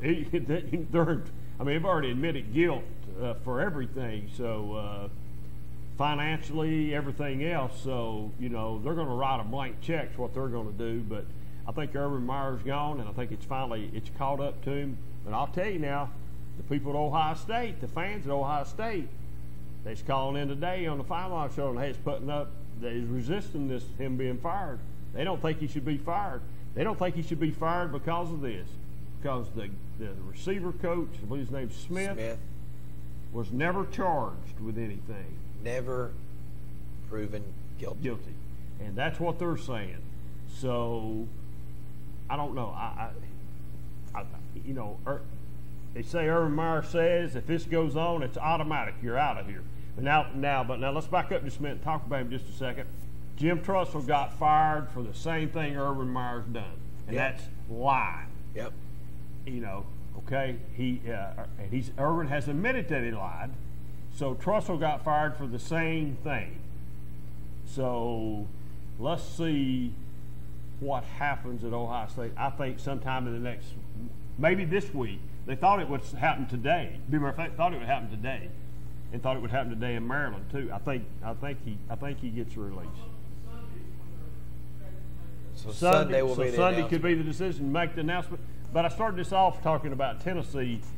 What'd you think about a 5-7 or 6-6? I'm not going to get my orange Kool-Aid out, put the goggles on, and all that. I am excited to have a football coach in Knoxville.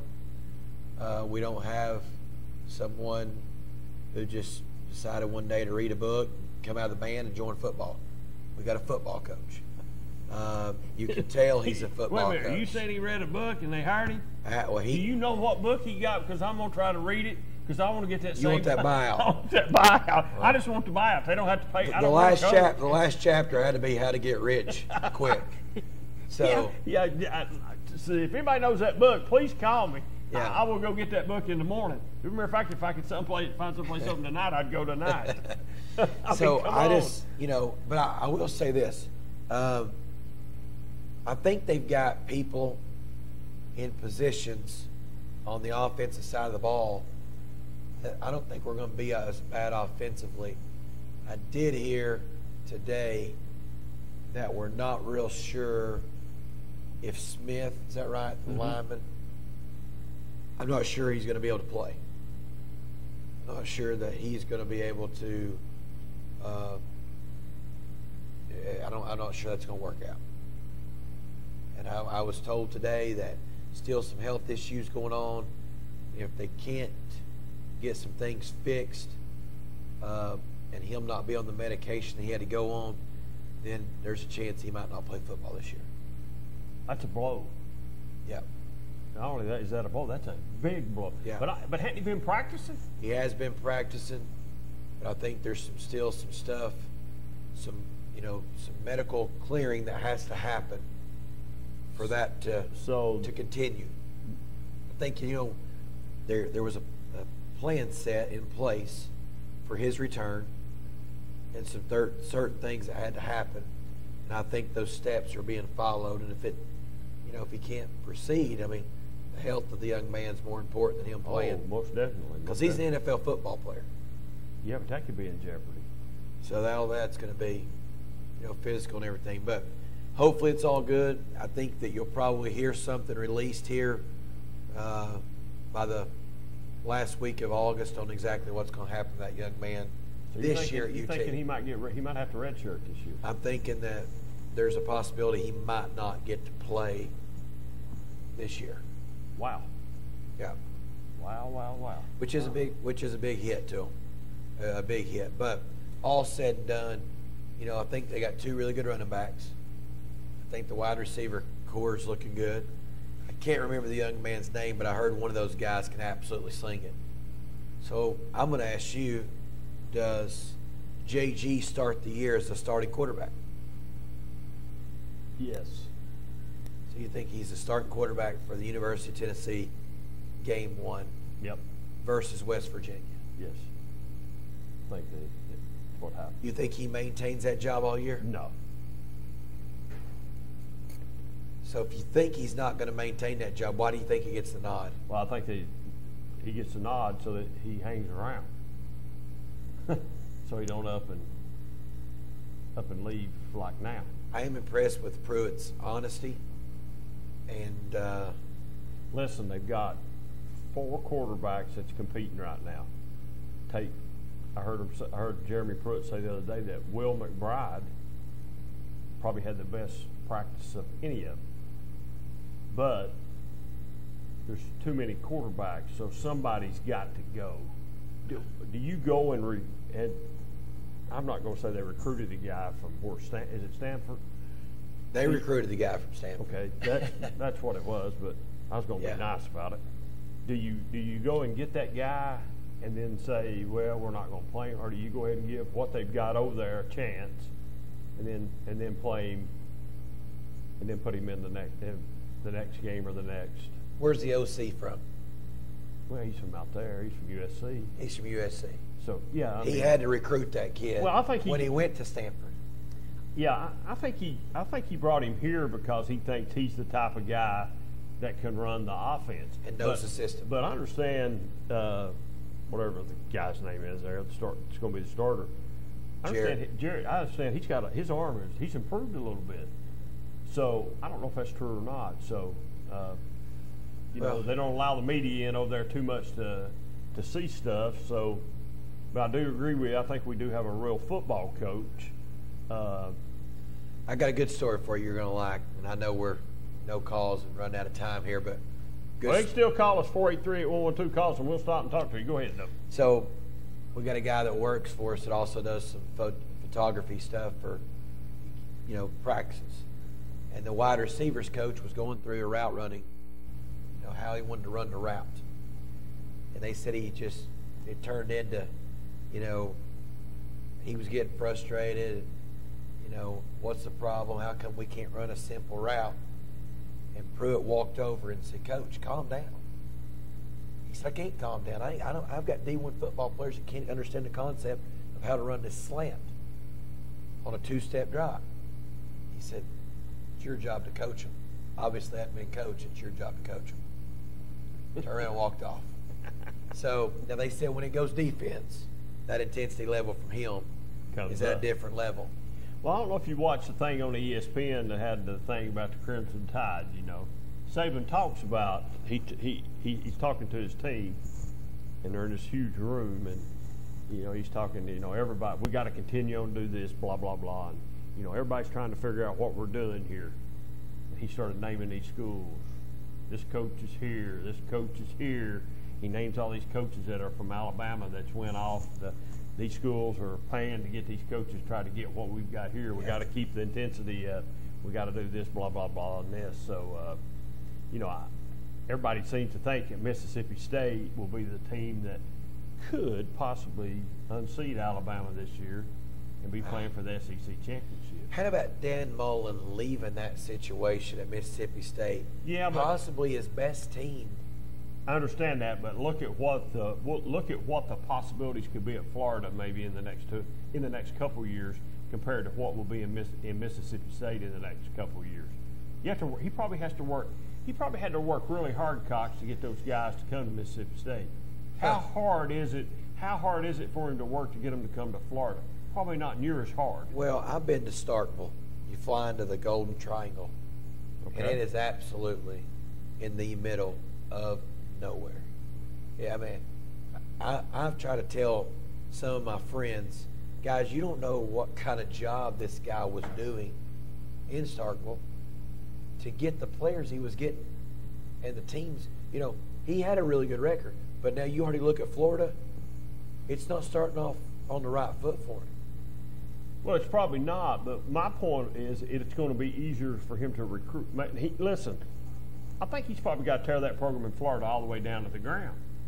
He's got to get to the dirt and lay the foundation back, but I think he'll be able to do it quicker at Florida than he could if he had to do it at Mississippi State. Oh, absolutely. That's just a personal opinion. The national championship is a greater SEC championship, greater possibility because you don't have to go through Alabama every year. Right. If you're Florida. Better talent within a 100-mile radius, no doubt about it. But at the same time, I think I heard Spurrier say this, that young man don't know pressure till he becomes the head ball coach of Florida. And that's probably true too. But expectations of Florida, Mississippi State. Well, yeah, but here's what I think he has a little advantage. He's been there, not as a head coach. He has. He's not as head coach, but he's been there. He's been there. I think he knows what's expected there. But I just think he also had a guy named Tim Tebow with him. True. And that was talked about. Urban Meyer. That was thrown up too. That Urban Meyer was there at the right time, and they talked about Tebow keeping people off Urban Meyer at Florida. If it hadn't been for him, that this would have happened. So I just think that Dan Mullen says, "Hey, can I recruit at Mississippi State? Yeah, but I got to really work hard. Can I recruit at Florida? They're all around me. They're just jumping in my back door here. I don't have to work as hard. I have to work, but not as hard." Absolutely. I think that's the kicker at Florida. That's just me. No, I totally agree. But that Florida job has been good to 2 guys, and it's been not so good to about 3 or 4 others. And you just wonder if Mullen is that fit or not. Well, we'll find out here because I think you'll know the first year. Does Florida travel? They come up to Tennessee in September, don't they?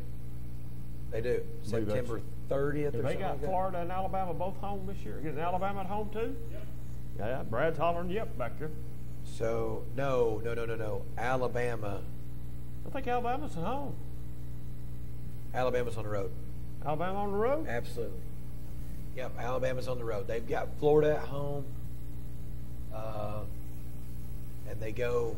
I see that score right there, Unicoi County and South Green. I see the thing on TV the other night. They're trying to combine all those schools. South Green, North Green, Unicoi County, and somebody else. There's 4 schools. There's somebody, I don't know who it is. They're trying to combine all them 4 schools. There's 4 schools up there they're trying to combine. And didn't mean to get y'all. No, it's fine. And I wonder if Sale Creek Sunbright is a final because we heard that was a over. Okay, so they end up getting it. Ooh, Pigeon Forge loses to Chucky Doak. Where that game was at tonight? That was at Pigeon Forge. Chucky Doak, Pigeon Forge. Austin East beats Gibbs.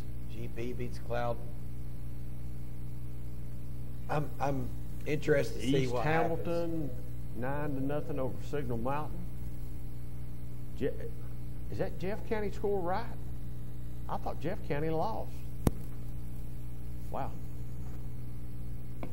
Good caller, you on there? Yeah, Florida and Alabama are home games. Oh, Alabama's home? Yes. Okay. Georgia's away. Georgia's away. Okay. Thank you. All right. Go ahead, caller. You on the air? Go ahead, caller. Wow, there's some feedback from somewhere. Hello. Well, they're not there, apparently. They've hung up. Caller, call us back. We got disconnected somehow there. Give us a call back. 483-112. Alabama's home. Florida's home. Wow. Everybody thinks Tennessee's going. I don't know why everybody thinks this. Everybody thinks Tennessee's going to beat Florida. That 5-game streak is brutal. What is it? Alabama, or you've got Florida, Georgia, South Carolina, Auburn, Alabama. I know a guy that thinks Tennessee needs to quit playing Alabama. Every year? Yeah. He thinks that Alabama ought to just be on a rotating basis, and we need to get rid of them because we can't beat them. We need to put them on a rotate. We need to take them out of the schedule. That loss to Alabama a couple years ago hurt us in the SEC, win the SEC East. But I'm going to go ahead and say, if you can't beat South Carolina and Vanderbilt, you don't deserve to be playing in Atlanta. Let's roll the clock back a little bit. See if we could go back and change it. What if Tennessee wins those 2 games and goes and plays for the SEC championship? And let's just say they got beat, but they did play for the SEC championship. They got a bigger bowl game out of it than what they did. Sugar Bowl. Is Butch Jones still the coach today, even after last year's debacle? Is he the coach? I'm not sure that Butch Jones would have been the coach this year regardless because of how big of a disaster the program was in from a functioning standpoint. Well, how did young man. How did it get that way? You had a young man play with a concussion from our viewing area and was told by the offensive line coach to stay in there and, hey, tell him where to block every play. I got to have him out there. Wow. You remember that story, right, on Kendrick? Yeah, that's. He played with a concussion. There's something that was going to happen to that staff regardless. And playing kids with a concussion, that's. Well, and I'm worried about Tennessee playing Missouri. You know, they brought in a high-powered offensive coordinator up there that probably he knows how to beat Tennessee really well. I would think Dooley and Missouri come in here and they probably lay one on the Vols. I'd say Dooley be in the box for that game. Be in the box. Think it won't be safe. The press box. I know what you're talking about. You don't think it'd be safe for him on the turf? We can thank him for. Well, no, you really want it. You really want to get technical about this and think. Let me tell you who you can thank for Tennessee problems. Lane Kiffin? Nope. Philip Fuller. And he wins a national championship, and then he sits on his laurels, and he don't get out and recruit. And you know, man, in 2001, he's a stop away against LSU to playing in the Rose Bowl. Yeah, but he didn't. He stopped recruiting. After 2001. I don't remember sitting in this studio because we was not in this studio, but we was on this channel. We were just across the way over here a little bit, and Ron Berry was so tickled. I mean, he was tickled. We had this tremendous freshman class coming in. Oh, wait a minute. Wait a minute. I even think there's a Fulton guy in there, Dennis Rogan. Yep. And they're all tickled because they're all on campus. They're all in summer school. And they're all ready to go.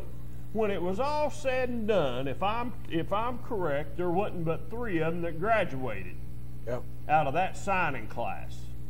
They either left early, got kicked off, or something happened. I think Rogan left early to go to the draft. To the draft, right? So, but anyway, and he made a bad hire on an offensive coordinator. But you gotta blame the bus in the ditch on him. He thought he's won a national championship. They'll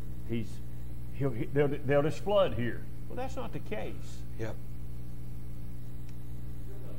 Yeah, and I will say, 2001, he should have been playing the Rose Bowl.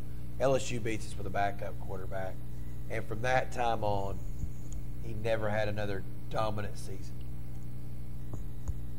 You know, everybody used to think we had one of the best defensive coordinators around here being in Chavis, and maybe he was in his day. But man, look wherever he's been here recently. They've not done that Texas good. A&M couldn't stop anybody. Even Tennessee broke records. Me and you and Brad could go out there and do what he done. And we probably would go for half the money that they were paying him. Okay? I might just take the shoe and the shirt contract and live off of it. But I'm just saying, you know, I think they just sat on their hands and thought, man, it's gonna be number one all the time, and it wasn't number one all the time, and then all at once. But the really most biggest thing out of all this conversation is how fast the Tennessee fans turned on him. How fast. So will Pruitt get 5 years? Well, that's the question. That's the question. I think that's the big elephant in this room right here. Will they give him time? Will he be given enough time to turn it around? It's all according to how he manages the program. Butch lost control of the program. He is the CEO of that business. It's a business. I think you got to give him at least 4 years. I'm like Brad. I don't see Pruitt losing control. And I just think you got to give him. I think you've got to give him 4. You got to give him 4 years. And Tennessee fans, their expectation. Listen, there's people right today. You might know some of them. As a matter of fact, you might be one of them. Okay, there's people right today, and I know some people this way. They will honestly tell you as soon as football gets ready to start, Tennessee's on track. They're going to win the East. They're going to win the SEC, and they're going to be playing in the Final Four, and they're going to win a national championship. They think that every year. Well, I understand people set goals, but those are unrealistic goals. That's not going to happen every year. If they make a bowl game, it's a good year. That's right. But there's people that think that today. They really do think that. So will Jeremy Pruitt get 5 years? If we probably went back and did a little research on it, we'd probably have to say no. He gets 3, and that's it. Can he turn it around 3? I don't know if he can or not. It's going to be hard to do. At the same time, Muschamp could possibly turn South Carolina around in 2 if he wins 9 games. That's a turnaround program. You go win 9 football games, that's turning around a program.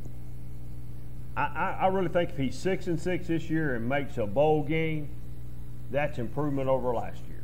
Okay? Yeah.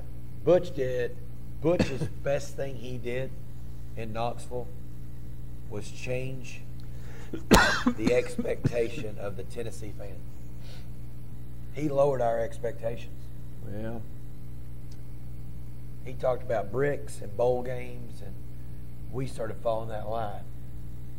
We're sitting here saying we need 6 wins this year. I think Jeremy Pruitt's doing the right thing right now. He's not talking a lot. He's trying to get his football team ready, and I think we'll get football talk out of him. Oh yeah. I don't think we'll get he's not some guy. I don't think it's going to build the hype up when the hype's not there. Let's talk a little bit about tomorrow night as we're ending up here. Tomorrow night we'll be in Anderson County. We'll come on at 7 o'clock for pregame, but like you said, you've not been to a ball game up there. I would suggest that if you're coming to the game, get there early because it'll probably be hard to get a seat. If not, you can tune in and watch us on Channel 12. And Brad always tries to get the greatest show on turf or whatever they call it up there. The fireworks, it's always interesting, and they're coming out of the locker room. So it's for a high school atmosphere, and there's a lot of people that are jealous about it, but it's a pretty good atmosphere for high school football. And I will say this: I'm excited. I've heard about it. I'm excited to be there. And tomorrow, the first 50 people that sign up into the gate for the 5-Star Prep subscription, they'll get free T-shirts. So there'll be I've been trying to get a T-shirt for months and can't get one. Yeah, where's ours? Quick caller, you on there? Hey, Dave. Hey, what? Oh. Yes.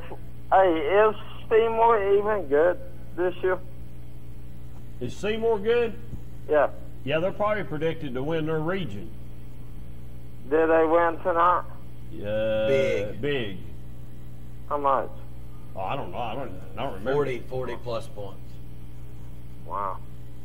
Did you go to Clinton game tonight?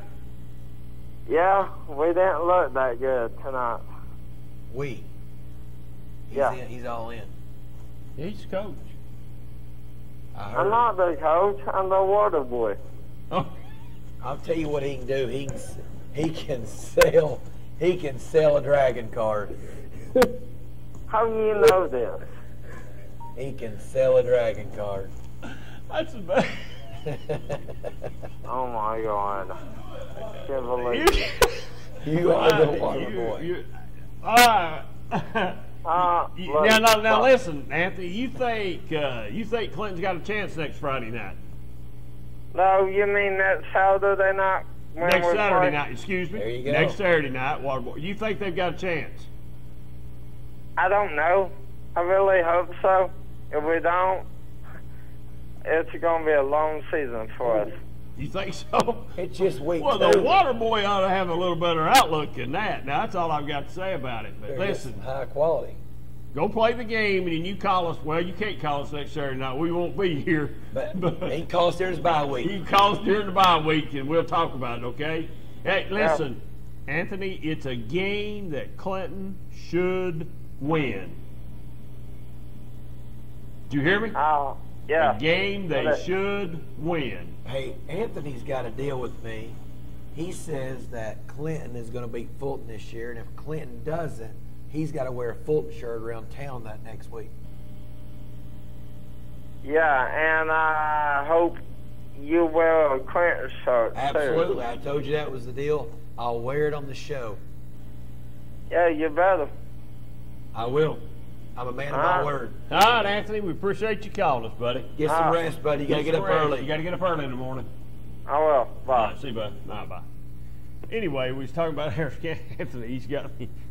Water boy. Water boy. I thought he's coach and he's water boy. Well, I was way off. He demoted himself. He demoted himself. I promoted him, gave him coach, and he's water boy. But you're all right. It'll be a great atmosphere tomorrow night. There should be a packed house. We look forward to seeing. If you're going to the game, we look forward to seeing you there. And if the weather's not right, give it a little bit. Because if you'd have told me and Cox and Brad Jones last night that we was going to play football, I'd have said you're crazy. Absolutely. Because it rained so hard you couldn't see for about an hour, it seemed like. It was bad. It was bad. So get your rain gear together. As long as it's rain, ain't no big deal. And they've got turf up there, so they've got lights. We can stay there all night. Fireworks. And they got fireworks. We can stay there all night. So exciting night for the Mavericks. I'm excited. I've got a deal. If they make it to Cookeville, I'm buying pregame meal, and I'd love to do that. Wow, you're going excited. out on a limb. I'm excited about it. I've got a coach that I've been giving a hard time and told him he's now playing in the Pizza Plus League. Pizza Plus League? Yeah. Everybody on the schedule has a Pizza Plus in their neighborhood. He told me they're playing a great schedule. So we're back and forth, and I said, well, you make it to Cookeville, I know a spot down there I'd love to buy you pregame. You going to buy them pizza? I'm not going to buy them pizza. Well, you need to take them by. I don't know what that donut shop is down there. There's a donut place down there? That's Ralph's. Ralph's, okay. You need to take them to Ralph's. Yeah. So I'm excited about tomorrow night. I think it is if you're an Anderson County fan or went to Anderson County or anything else, tomorrow night is a possibility of a start of something that can end very special for the Mavericks. Well, see, yeah, you're right. It's a start. It kicks their season off. And like I said, I really believe there'll be a huge crowd there. I don't care what the weather is. I think there'll still be a huge crowd. Yeah. I think Carter comes in, though, maybe with just some clouds over their head. I don't even think they have a permanent head coach yet, do they? And he just acting still? He is acting, He's not been given the full range of the program yet. So that's, I don't know what you're waiting on, but that's a whole other story. That's a whole other story for a whole other show. Yeah. We'll talk about that later. Folks, join us here tomorrow night at 7 o'clock on Channel 12 for the Anderson County Carter game. We'll pregame it at 7. Kickoff's at 7:30. If you're going to join us, though, you want to be prior to 7:30. You better be with us by about 7:15 to watch everything, at least. Just join us at 7 o'clock. You know you won't miss it. Brad won't let us miss that. So we'll be back here on Wednesday night for the locker room chat. We're at the Pizza Inn, and following that will be the Coach Gaddis show. I look forward to talking. Oh, there's a phone call. We'll take that phone call before we get out of here.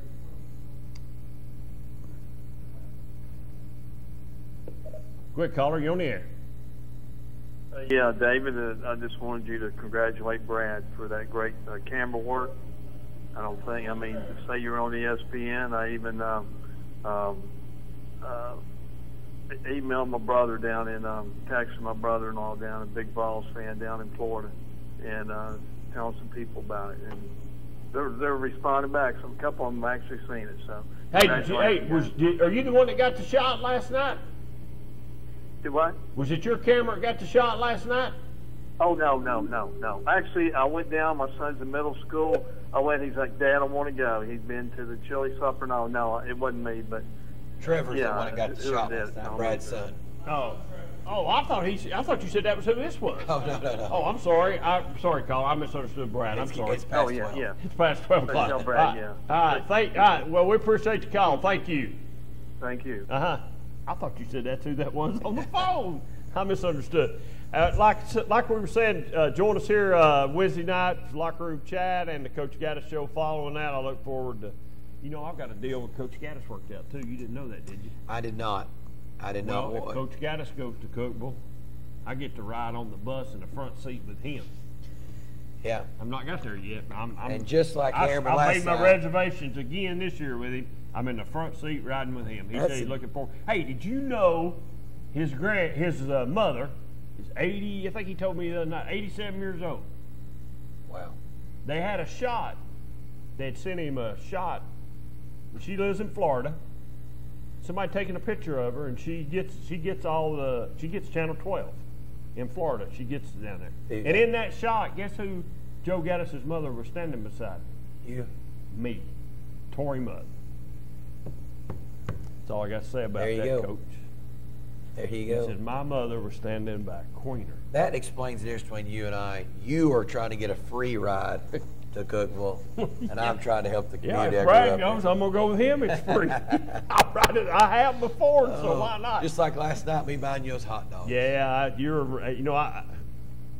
it went nothing any different last night. I thought Ron Berry was there. Brad will even tell you something. I thought Ron Berry was there last night. It's unbelievable. Folks, we'll see you right back here next week on the 5-Star Prep Friday Night Scoreboard. We'll catch you next Friday night. See you. Mulch More in Midtown is your landscaping headquarters. Mulch More offers mulch, the best topsoil in the area. All types of gravel, sand, pea gravel, either loose or in bags, creek rock, river rock, field stone, mountain mist stone, railroad cross ties, straw bales, fence posts, farm gates, and much more. Mulch More offers backhoe and dump truck service. And Mulch More can also demolish a house or building on your property, and they'll haul it off for you. Give Gary a call today at 865-740-5229 for Mulch More in Midtown. For 30 years, Reno Sporting Goods has been a leader in supplying the highest quality equipment and apparel for sports teams throughout East Tennessee. Athletes, fans, and coaches alike rely on the knowledge and experience that only Reno's can provide. For the best in team sports, shop Reno Sporting Goods. Breaker, breaker, good buddy. We've just rolled in from Georgia with a truckload of throw rugs. That was back in my truck driving days, many years ago. Rugs are still rolling in from Georgia every month, featuring Oriental and contemporary area rugs, carpet-style throw rugs, and much more.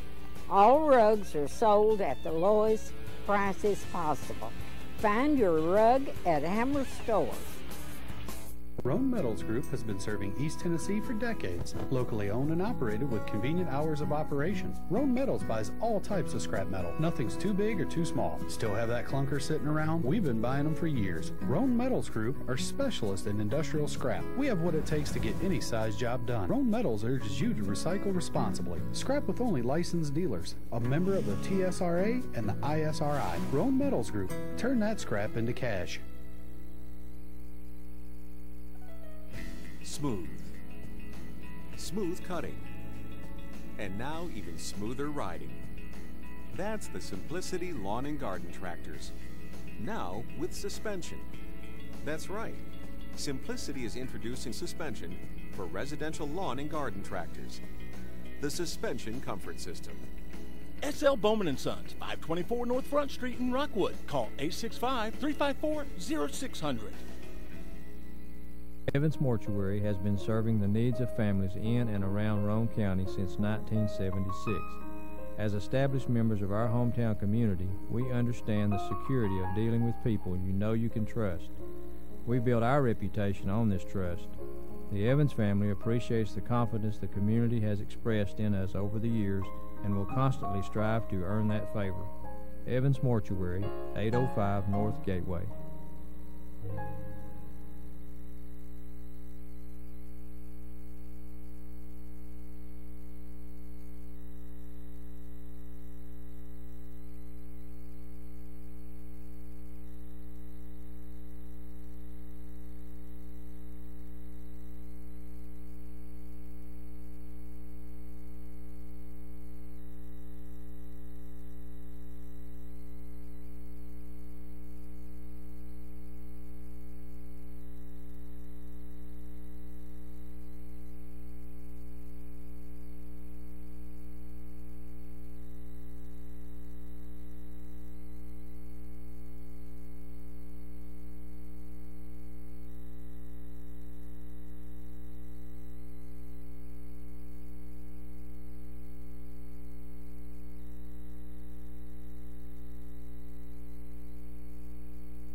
We're the Oak Ridge High School cheerleaders here at Oak Ridge Utility District getting fired up for tonight's game. O-A-K-R-I-G-G-E.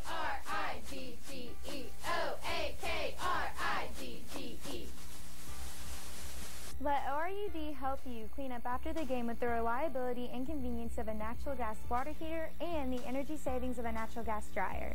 Host your friends in style and be the envy of the neighborhood when entertaining this football season with natural gas appliances. Purchase from ORUD using their 0% financing. Adding a natural gas grill to your home ensures that you will never have to run to the store before kickoff to fill up your propane tank again. Make the switch today. Want to cozy up next to a natural gas fireplace after a chilly night at the field? Let ORUD help you with the play-by-play to truly make your house feel like a home.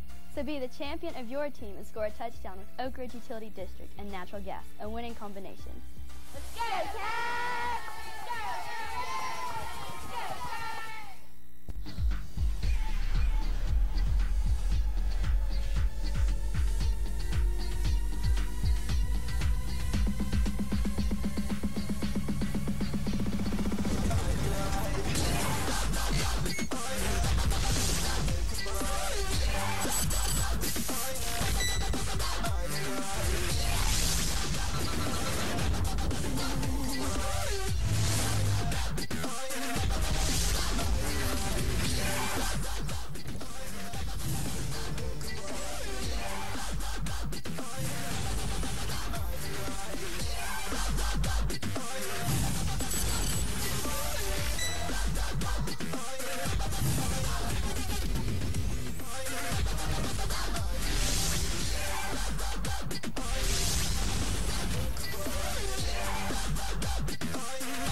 Ladies and gentlemen, welcome to Wallace Black Field, where tonight the visiting Kingston Yellow Jackets are here to take on the crosstown rival Harriman Blue Devils in tonight's BBB Channel 12 game of the week.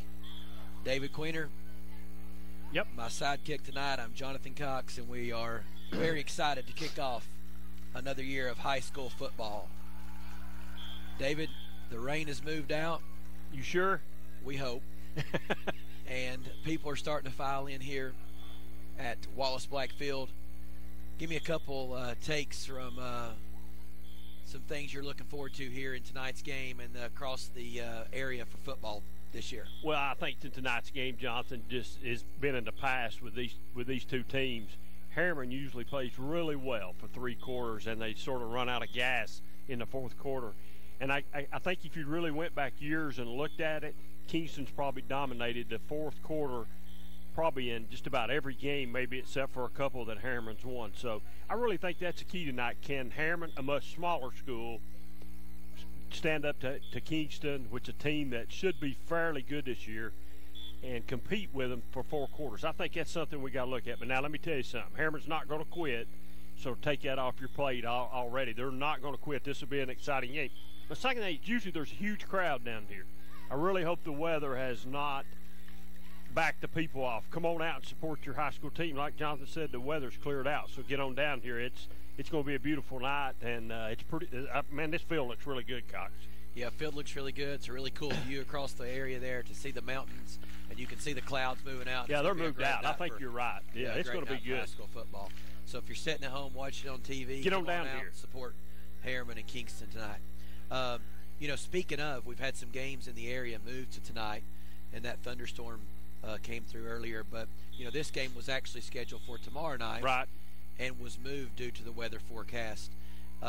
Whose advantage do you think that is, moving this game to Thursday night? Do you think it plays in any one team more than the other? Well, I'm going to say this, knowing both these teams. Kingston likes to throw the ball probably a little bit more than Harriman. Harriman's more prolifically a running team, so could be advantage Harriman. But Kingston can run the ball too. They just don't throw it every down. But the team that's got the better running game tonight, I think, is going to probably prevail in this game, just because having a little wet turf right now. So, but this is high school. These kids are they're pretty tough. So they'll fight through these conditions, and it won't be no big deal. Absolutely, absolutely. Let's talk about a couple games going on in the area tonight. You've got Hardin Valley hosting Oak Ridge tonight. What do you see going on in that game? Well, you look at the Hardin Valley and Oak Ridge game, Hardin Valley loses the Dykes kid, probably one of the best running backs in East Tennessee last year. They lose him, so he's gone. So who's going to carry the mail for Hardin Valley this year? I think that's a question. And as Coach Gaddis told me last night, right before his show, this is in his 30-some years. Well, let me rephrase that. Hall of Fame coach Joe Gaddis told me, in his 30 years of coaching, he's never had an offensive line this young. No seniors, either juniors and sophomores. It's the youngest he's ever had. So can Oak Ridge block for their dynamic duo backfield that they've got? I think that'll be a key for Oak Ridge tonight for us to see. Absolutely. I think the cool thing about that little rivalry going on is I think Oak Ridge has become a smaller school due to the Hardin Valley area growing so much. Probably, and it probably has. I don't know that, but it probably has. But, if you think about the bus ride there tonight, that's a pretty short bus trip for Oak Ridge. Jump over on Pellissippi, 10 minutes, maybe a little bit longer than that because traffic and Eden, but 10, 15 minutes, and you're there at Hardin Valley, so it's not a long road trip. Yeah, and for Hardin Valley to already be in existence for 10 years, there was an article the other day about the success they had and the playoff runs they had. Last year was one of their better runs they had made. But I was reading Oak Ridge had about 1,900 students in it, and the last 10 years they are down to 1,500. So possibly losing 400-plus kids to that Hardin Valley area that used to be there in Oak Ridge. So anytime you do that, and it hurts. It hurts your program. It really does. I mean, would you take that Hardin Valley program? What did that Hardin Valley program do to Powell? Some kids or Farragut. It hurt all. It's hurt all the schools around there. Because first of all, that's a new school with all the newest bells and whistles. Anybody, that's where they want their kids to go. They want them to get the best. So you go to Hardin Valley. Absolutely. And sort of on that note, Hardin Valley getting those kids helped Farragut get down to a 5A classification and win a state championship. It did. So it plays out different ways. It plays out different ways. You're exactly right. It does. That's a big game. That's a big game tonight. I'll be interested to see how that game comes out. We'll break that game down tomorrow night on the 5-Star Prep Friday Night Scoreboard Show. We'll break that down at 10 o'clock tomorrow night. I look forward to being able to do that. Maybe we can even talk to Coach Gaddis tomorrow night. Absolutely. Now, if you were going to give me a score tonight, a prediction of that game here, 30 minutes before they're going to kick off over at Hardin Valley, what would you pick? Well, I'm going to pick Oak Ridge. I just think Oak Ridge wins that game. I really do. Just because they've got Coach Gaddis, I really do believe they win that game. I don't know that I can tell you the score, but I would say Oak Ridge wins by at least a field goal tonight. Yeah, I like Oak Ridge in that game tonight. One reason I do, I've been around high school sports for a while now, and the Booker kid, he's a winner. He's going to be real. It's a real deal. Yeah, he's a winner. I think the biggest thing is he never looks the most athletic. He never looks the best. But when the lights are on in the biggest games last year, Booker in both sports was their best player, you could say, almost. You're right. And then another big game for the area will be Saturday night, the 5-Star Prep Saturday night game that me and you will be doing again, too. That game with Anderson County, the hype, I don't know that I've ever been around as much hype in the Anderson County area as there is about the Mavericks this year. So that's going to be a wild game Saturday night up there. Absolutely, and it's interesting to see what is going to happen with Stanton Martin. I think that's the big thing. Rumors, he's been back to the doctor. He's been cleared. He's possibly even practiced this week. Other rumors that he might not even get to play until week 2 or week 3. I've heard both. I've heard both of what you said. So he's that kid is he is so much. He makes that team so much better. I mean, just his skill set. He's good at throwing. He's good at running, and he's a leader, Cox. He's the leader of that football team. And as he goes, Anderson County goes. So, one thing that I've learned doing a little research about Anderson County and their success last year is he is so important on the run-pass options because he's so dangerous with his legs. He's good moving out in the flat. So, if he does play Friday night, is it one of those issues where he doesn't get to scramble a whole lot? That could be true. Hey. Personal property damage through the Geico Insurance Agency. Go to geico.com to see how. Saturday night, I personally don't think he's going to play. I think they hold him and wait later on in the year. Yeah, I personally, I'm going to go on a limb and say I think he plays.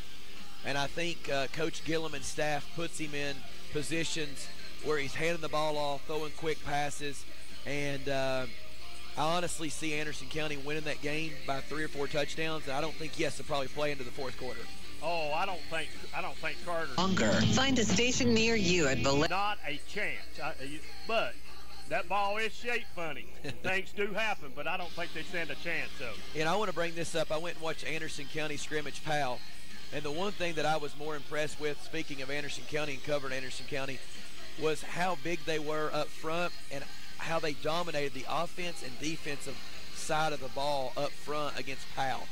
Well, he sees a big football team, and Richie No's son he's the man there too. I mean, so he's a tough-nosed football player and plays hard, and he's physical. He's that defensive lineman that you want to play with because he'll do the dirty work, and he's physical. Absolutely, and I know they're very excited about their season, and you can say what you want. I don't see them losing a game the entire year. I think the schedule's favored that way, but it all comes down to that third-round matchup at AC. Greatest show on turf, they've claimed, and against Greenville there at AC. My brother went with Jody and those guys to Greenville, and he told me that the Greenville team, he said, they've got some huge players. He said their receivers, man, he said they are. And they got some D1s up there, and he said they're just absolutely big. He said, so that's whatever.